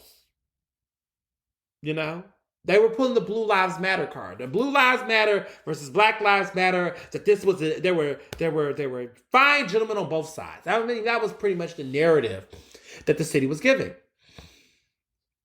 But then there were some reports, first locally, okay? Because let me say this: a lot of people like to only shout the national outlets. No, local journalists out here, the Inquirer, Philadelphia Magazine, WHR. While other people were doing some on the ground reporting that was looking into this. And was like, hold up, we're seeing some footage, and it don't look like the protesters out there were antagonist that were like actually throwing stones. I mean, it doesn't look like it was an aggressor move from the protesters. Even though if you look at photos, I didn't see. Again. So then the bomb dropped. New York Times did this bombshell expose that basically had all of the footage. Like the New York Times they're the fucking New York Times. I mean, it's like the CNN of newspapers. I mean, it's almost like, it's like, Yes, it's impressive that they do the work, but god damn it, they got all the money and resources to do it. Shit. I wish I had that kind of resources to do some. Anyway, um, the New York Times comprised and got all the footage, cell phone footage, testimonies, everybody spoke to them. And I wonder, sidebar, I wonder sometimes, as a journalist that do a lot of local reporting, sometimes I can't even get motherfuckers to talk to me on the record. But if I was the New York Times, not that I have any aspirations to be there, to be honest, if I was the New York Times, I wonder if I said, "Hi, I'm Ernest from New York Times. Can you give me a quote?" Like how motherfuckers be like, "Oh, you New York Times, I'll tell you everything. Drop everything. Drop all your draws, right?" But you say you're Ernest from Philadelphia Magazine, and I mean, people answer my calls sometimes, but it ain't the same. I just have seen in stories done in Philadelphia where folks that I've tried to get a comment from wouldn't talk to me, but then New York Times called and then they gave them everything. So prestige of publications sometimes play a role, but nonetheless, New York Times did a very good job on this story because they don't always do a good job on stories, especially about Philly. But they did a good job on this story, basically compiling all of this cell phone footage from the incident that happened on the highway. Now, this is the highway, and basically showed that in broad daylight, the city lied their asses off about being put in a position where they had to deploy tear gas. They did not have to do it. The protesters were not coming at them. It was not any of what they described or what Outlaw said. It was a bald-faced lie. They lied out of the side of their neck. It was a bunch of bullshit. And it's got to be, I have to say it like that because I want y'all to understand. They said these protesters were antagonizing them, which is what caused the antagonizing officers, which caused it. So the narrative there, everybody was like, maybe them protesters should have been out there, starting to, they should have minded it. And we found out that day that in that instance, that those protesters were innocent and that they were basically being hunted and antagonized, even as they were trying to run the fuck away. You got pictures of an officer macing the fuck out of a protester who was sitting there in compliance. Hitting, kicking, spray. Like this is police brutality. And we saw another video in another scene where an officer was just aggressive and they had to get removed, but hitting people with batons. I mean, this is violence. And the gag is they're doing this while folks are protesting against the very brutality that they're trying to act like don't happen as often or as frequent in our society. Fuck the police. Fuck the police. Abolish the police. Defund the police. Fuck the police. There's no other way. There's no other way I can say it. There's no other way I can say it because I don't care. I don't care. This whole, well, there's good officers. Where are they? There are no good cops in a racist system. I don't care if your cousin, your brother Pookie, I'm sorry, get him another job. There's other jobs out here. You don't have to be a police officer. That's a choice. There's other jobs you can have. You could be a registered nurse. You could be a teacher. We need more black teachers. We need more black men in education. All these black men who want to be cops and pigs, be a black teacher, be an educator, be a substitute teacher, be a mentor, be something good to the community. There's nothing admirable. There's nothing admirable. They're a part of the problem. Policing in this country is a part of the problem. You cannot have a conversation about racial equity, inclusion, and diversity and not discuss the ongoing violence, intimidation, and terrorism of the police state. You cannot. You cannot. And I'm sick of this community conversations. Let me tell y'all something. Before Danielle Outlaw was the police commissioner, I partook in police advisory commission conversation. There was a millennial police advisory commission that myself and a good friend of mine and others, we were a part of it. And this was years ago. Y'all. So don't be like, you was with the ops. No, this was years ago when I was in a space of thinking that I need to be present.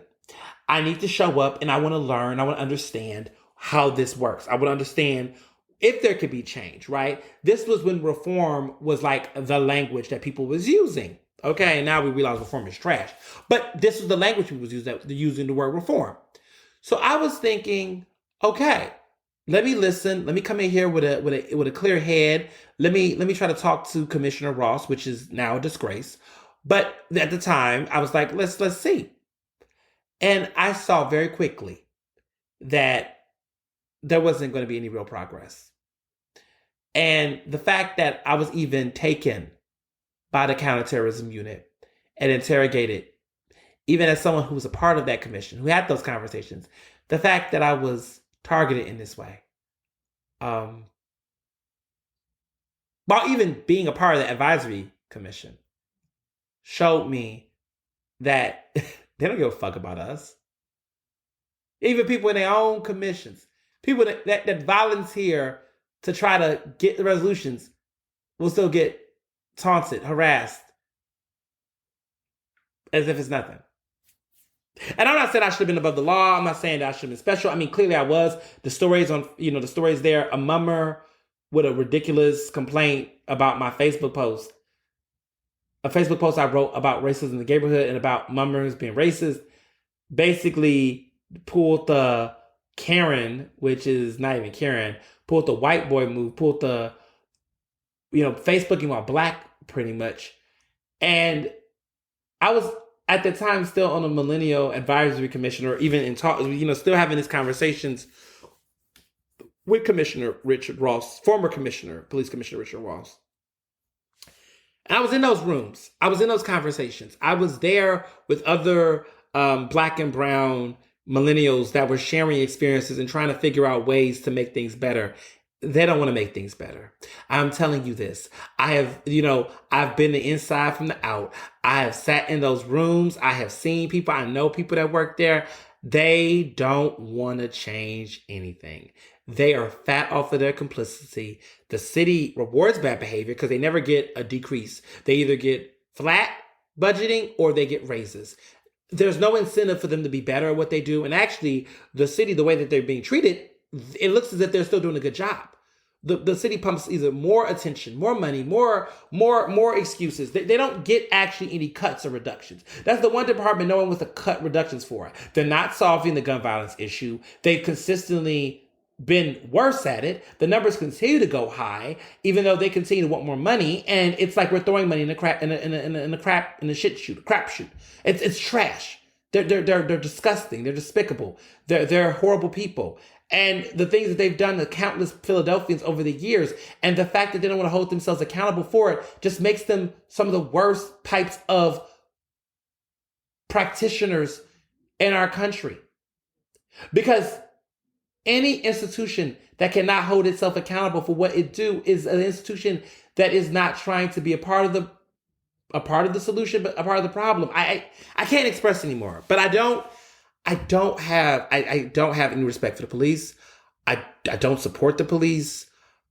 I do abide by the law, right? I'm not breaking laws, right? I'm not breaking the law, but I don't have to be in this country with free speech, right? Because this is a democracy. It's supposed to be a democracy. And free speech means that I can be able to say, fuck the police, and I don't support the police, and be able to be safe. And with everything that has happened in this country, and with everything that's happened in Philadelphia, you would think they would know better. But lordy, they don't. So the New York Times story comes out, that came out last summer. Kenny apologizes, Daniel Outlaw apologizes. And pretty much, they do their own little report. They say they did not, they failed to prepare, that's why things were a mess. So before I get into this part, let me just give y'all some background on Daniel Outlaw. Daniel Outlaw is an AKA. She's a member of Alpha Kappa Alpha Sorority Incorporated. She's an AKA, pink and green. Pinkies up. I'm not going to do that other thing, but, respectfully. But she's an AKA. Her, Kamala Harris, AKA. All the cops are AKAs. Anyway, there's the law enforcement. So she's an AKA. She's a black woman. She was the commissioner in Portland, police commissioner in Portland, before she came to Philadelphia. She had a bad reputation. There's national coverage about how ridiculous she handled protests and things in Portland.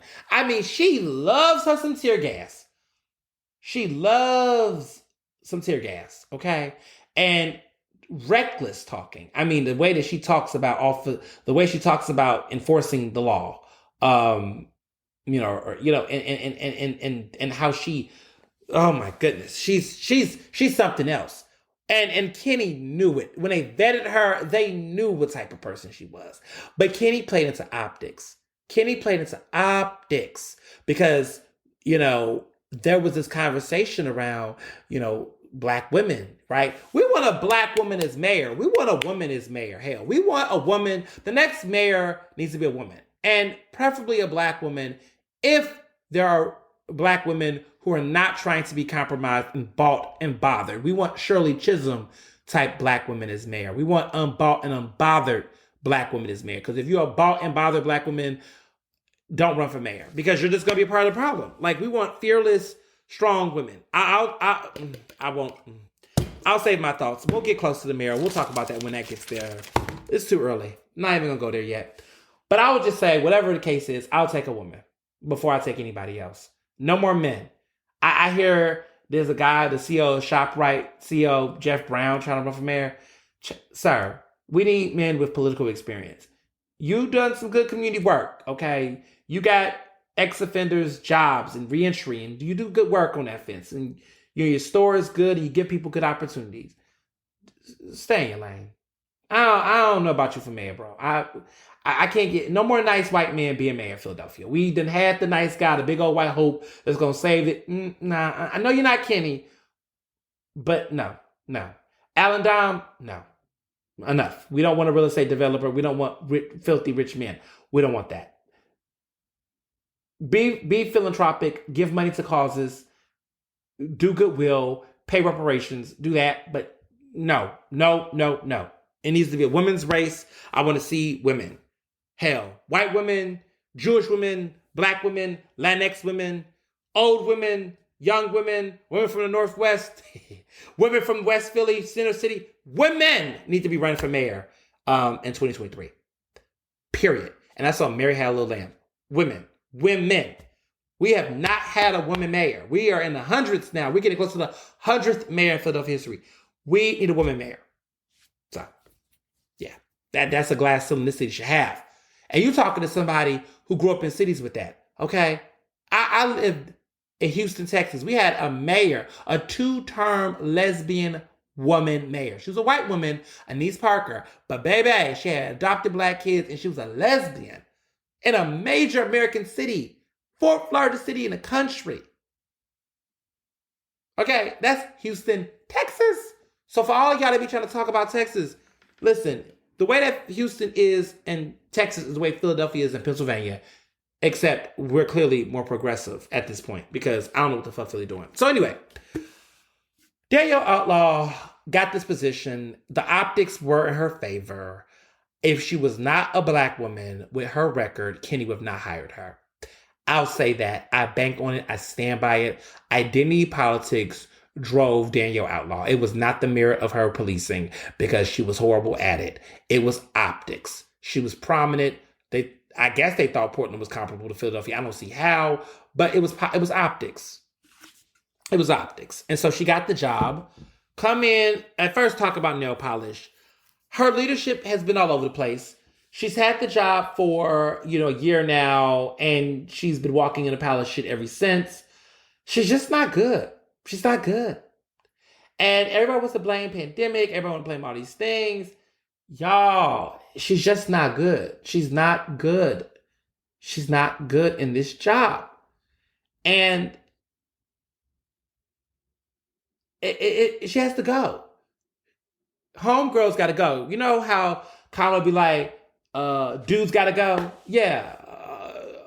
Homegirl's got to go. I'm not going to say chicks got to go. Homegirl's got to go. And it's unacceptable. It's unacceptable. She was a mess. But who needs to go with her is Mayor Jim Kenney. 100%. He's got to go. Jim Kenney has to go. Why? Because City Controller Rebecca Reinhardt released an extensive report talking about the incidents that occurred over the summer with the Black Lives Matter protests and racial arrests. This is not an audit, it was a report. She had a private investigator from 2 major firms, law firm, big prominent law firm, and others do an independent investigation into what happened. They interviewed Outlaw. They did not interview the mayor. Mayor was acting like he couldn't come to terms and agreements on what he was going to say. Anyway, Mayor Kenney always has found a way to divorce himself from any type of accountability. That man went to talk to the press. So I wasn't surprised that he was not going to talk to the investigators.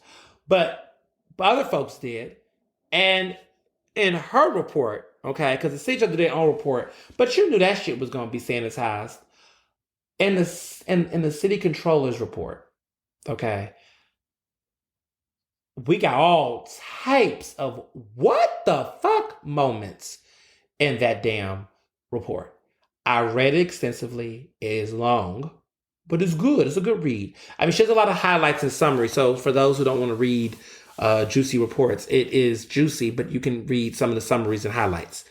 But some of the big revelations from this report was that pretty much the whole tear gassing situation, Kenny let Danielle go wild with the tear gassing. He told her that he did not personally care for it, but was like, I ain't gonna tell you what to do. You can do what you want. You a commissioner. She personally didn't feel like she even had to go to him. But she was like, let me just do it anyway. And then she told him, and they did what they did. Okay. There was another meeting she had at the Nutter meeting room at the Pennsylvania Convention Center, where she had a meeting and was talking about this and talking about, levels and protocol to using the tear gas. Another senior level person said they wouldn't feel comfortable with it. There were SWAT people in the room and others, and then they just went around, put on they gas mask like they was ready for combat. So I guess they were down with it. I mean, she gave the impression that pretty much Mayor said I could do it, other folks did it. And then everyone tried to say there was no protocol in place, but there was some green lights that she was giving to her officers. And they used it multiple times. They did it in Kensington on 52nd Street. They did it on 676. They was showing, they was very trigger friendly with that tear gas. And that was from failure on Mayor Kenney's part to regulate that shit.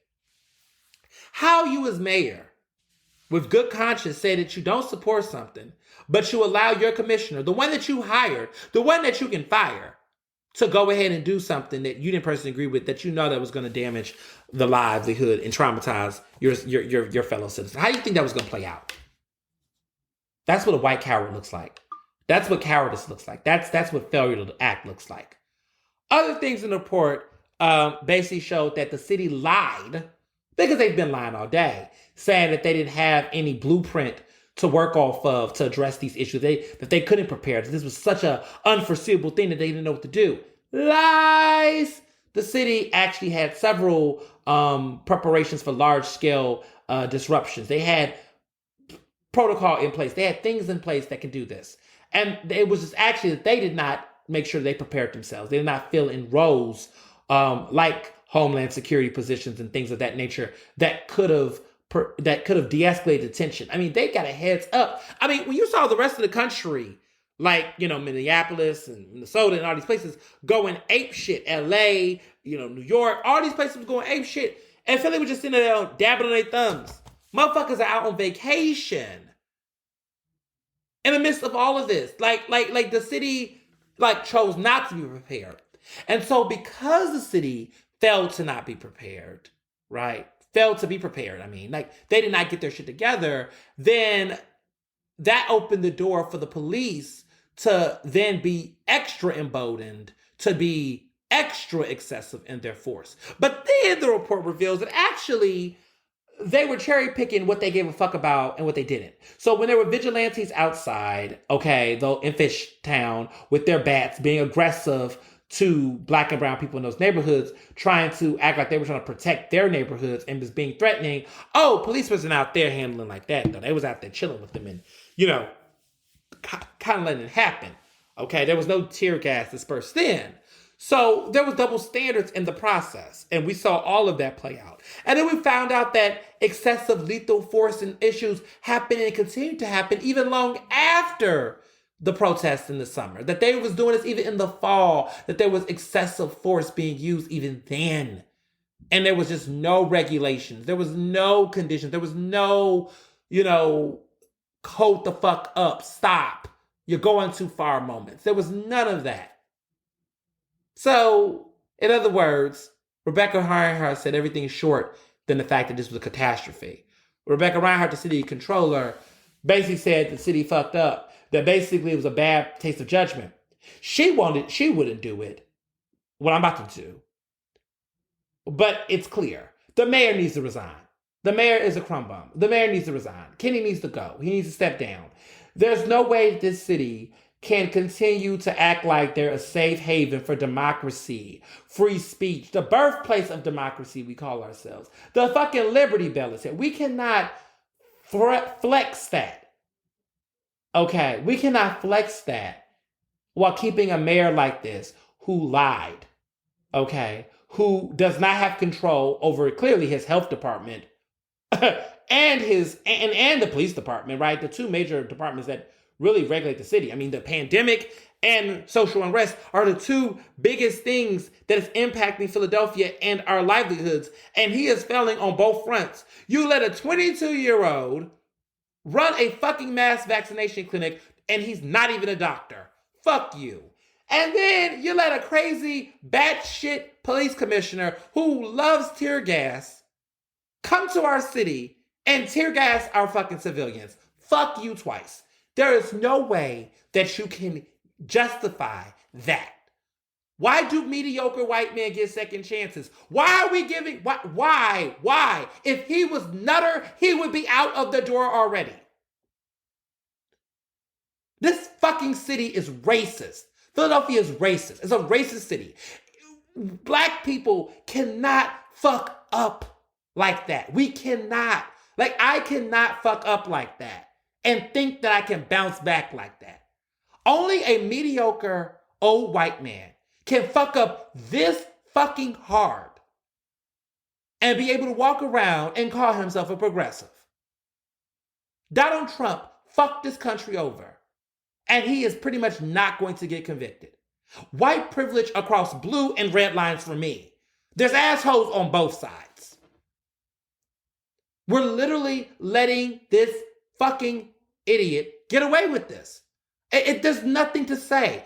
Do you understand that there are going to be people in this community in Philadelphia, hundreds of people were out there, that are going to be traumatized for the rest of their lives because of some poor fucking decision making?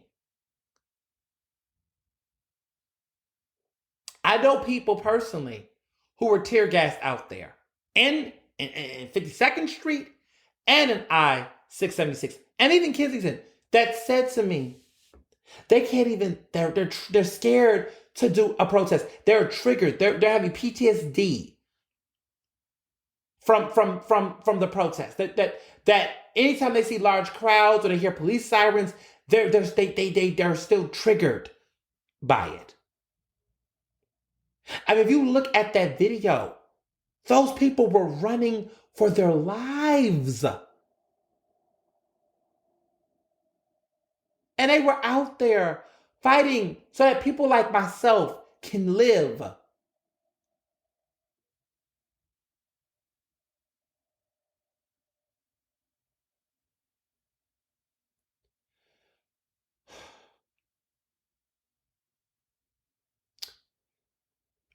It's unforgivable. It's unforgivable. It's unforgivable. There's no way that you can say this man deserves to stay in his position. There's no way at this point that you can say that he's doing a good job. There's no way that you can say that his legacy will never forever be scarred by what he did in 2020. This incident was the first time in 35 years that the city tear gassed its civilians. The last time they did this was in May 1985 during the Move bombing.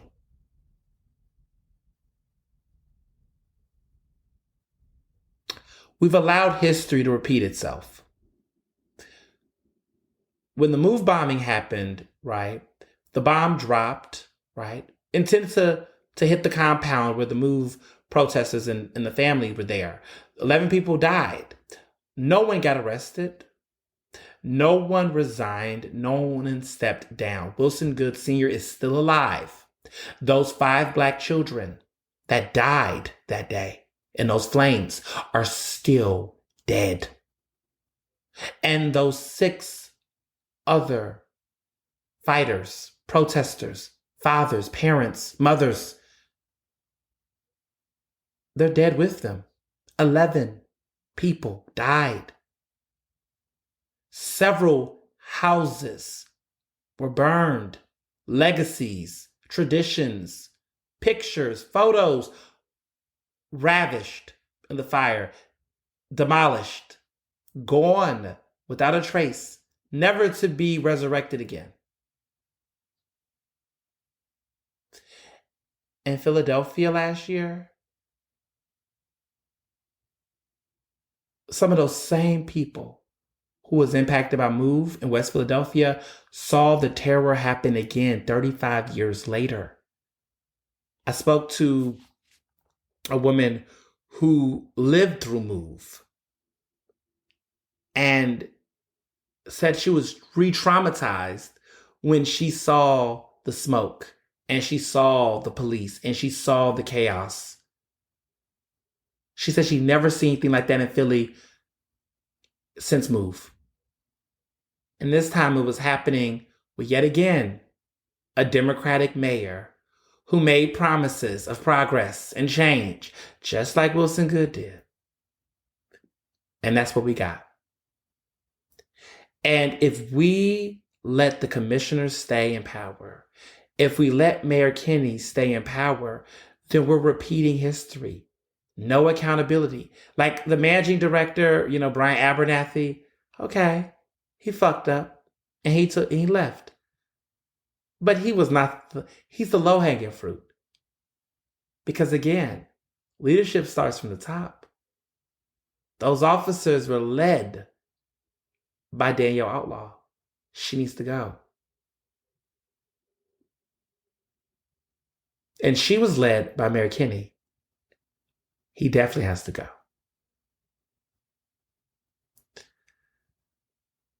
We'll see what happens now. But to every city council member who continues to align themselves with Kenney, your progressive card has been officially revoked. Any city council person who continues to align themselves with Mayor Kenney, after this, you're not progressive. If you claim you were, you're not. I cannot support you. I will not vote for you. And I won't tell my friends to. And I'm curious to see what their response will be. We'll be looking and monitoring, but I encourage people to be very vigilant and very observant in these next couple of days about how our city council responds to this report and how they interact with this mayor. Because if they brush this behind, if they let this go,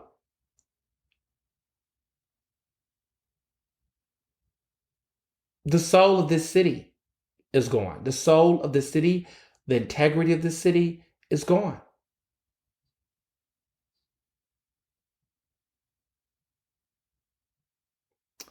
So I want to wrap up with some thoughts about complicity. And this is something that I've been thinking about that kind of goes into tune with everything else that's going on right now. So this damn picture this meme that everyone's showing of Michelle Obama with George W. Bush, I had been seeing this and thought it was just a little thing, but y'all are really out here trying to act like this fucking warmonger, this warmonger, this idiot of a president we had, right? Everybody's got some amnesia about George W. Bush. I mean, did we not forget that George W. Bush was like the biggest villain of all time at the time before Trump came into the picture? That the reason why John McCain lost in 2008 was largely because of the fact that Bush stained the Republican Party so bad to the point that Bush had to go in exile for a while because of how bad he was. He's only coming up out the woodwork because a bigger Republican asshole came after him. Because it must suck to be Republican Party. I mean, look at the last Republican presidents they've had. Reagan, good God. George Herbert Walker Bush, double negative. His son, George W. Bush, whammer. And then George W. Bush. That is the last. And before him, you had Nixon. Oh my God. Like, that is like, we've had some shitty ass Republican presidents. That is the Republicans of my lifetime. I mean, good Lord. We have Desert Storm, in his 30th anniversary now? Listen, we've had shitty ass Republican presidents. Meanwhile, under my lead, we had Bill Clinton, Obama, okay, and now we got Biden. Like, and then before Bill, we had Jimmy Carter. I mean, like, the Democrats had a better lineup. I mean, not that none of these people had their problems. They definitely had their problems, for sure. I mean, all of them did. But good Lord, the Republican lineup, the lineup is just god awful, man. It's god awful. It's terrible.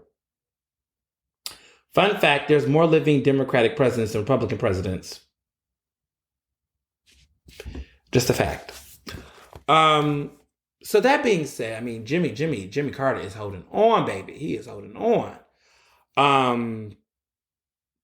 But that being said, there is just a lot of like amnesia now with Bush. That this Michelle Obama love affair that people keep trying to create. Oh, he gave her a peppermint. I like that little relationship. Someone said on Facebook. They were like, oh, I like this little bond they have. Like, this is cute. And pictures of Bush laying on Michelle. Like, they really think this is cute. She hugged up on a fucking warhawk. I mean, granted, her husband dropped drones too, but good Lord. This is a man that your husband... Like, what kind of bipartisan bullshit? Listen, I don't get it. Y'all, for people who have been impacted by Hurricane Katrina, rather either directly or I grew up in Houston, Texas, when the evacuees from Katrina, because they called them refugees, which was disgusting. When the evacuees of New Orleans, when they came to Houston, they went to my high school. I was deeply influenced by New Orleans culture because growing up, they lived in my neighborhood, and there was a connection there, the Creole soul. I mean, the food, the music we listened to. I mean, I love New Orleans bounce music, okay? Sissy Nobi's great. Y'all love Big Frida, but before Big Frida, there was Sissy Nobi. There was Messy Maya, who, it was a personality, R.I.P. to Messy Maya. But, like, there's other options out there, y'all. I mean, listen, I would encourage y'all to listen to Sissy Nobi. SISSYNOBBY. Very vulgar, but fun. And those bops and those jingles and those beats snap, okay? There will be no Big Frida without Sissy Nobi, okay? Y'all really go hype for Big Frida. And Big Frida is like the mainstream New Orleans bounce artist for y'all. But Sissy Nobi is like that down roots.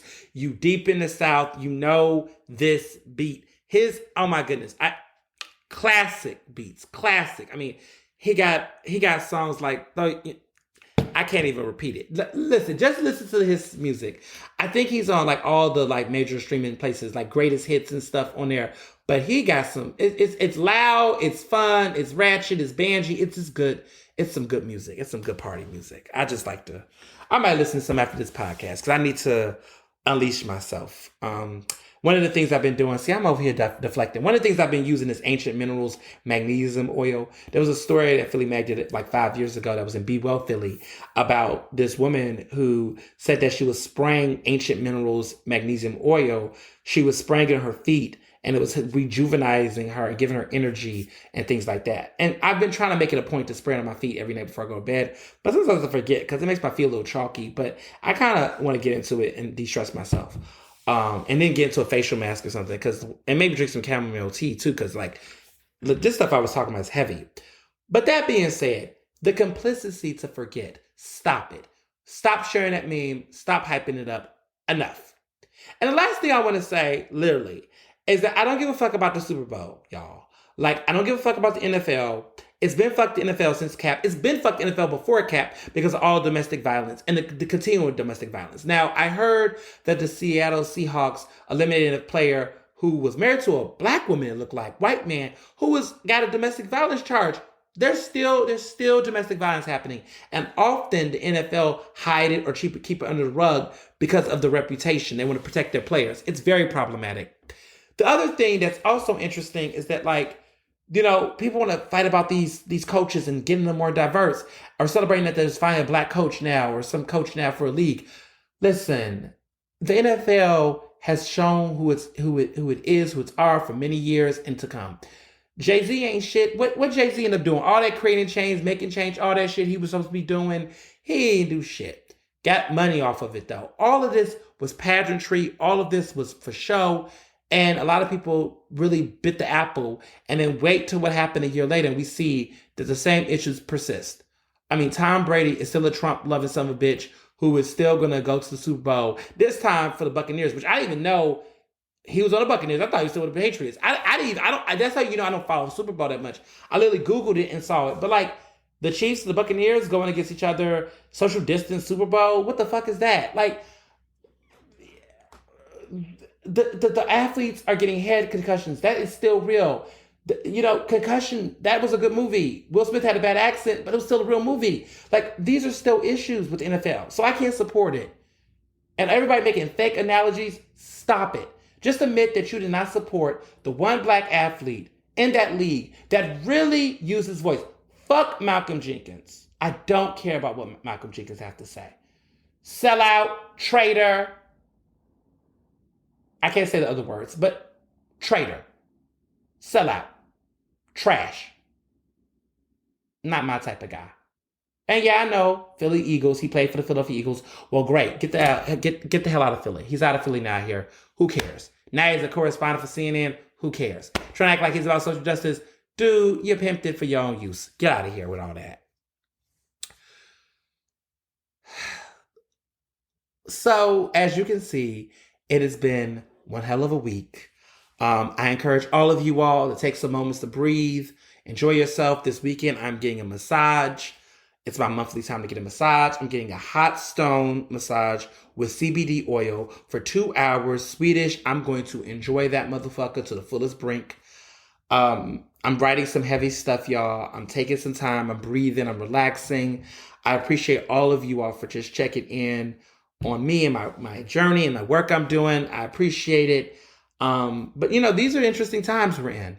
And, they're only going to get more interesting. But thank you so much for listening to this podcast this week. And love your mail. Share this. Subscribe. Give it 5 stars. Do your thing. It's an important episode. And it even felt very cathartic for me to just be able to just let it all out today. So I love you all. Take care. And be best. Ernestly Speaking is recorded in Philadelphia, Pennsylvania, and can be found on Apple Podcasts, Google Podcasts, Spotify, and SoundCloud. To stay up to date with the latest on the show, follow me on Facebook, Twitter, and Instagram at Mr. Ernest Owens.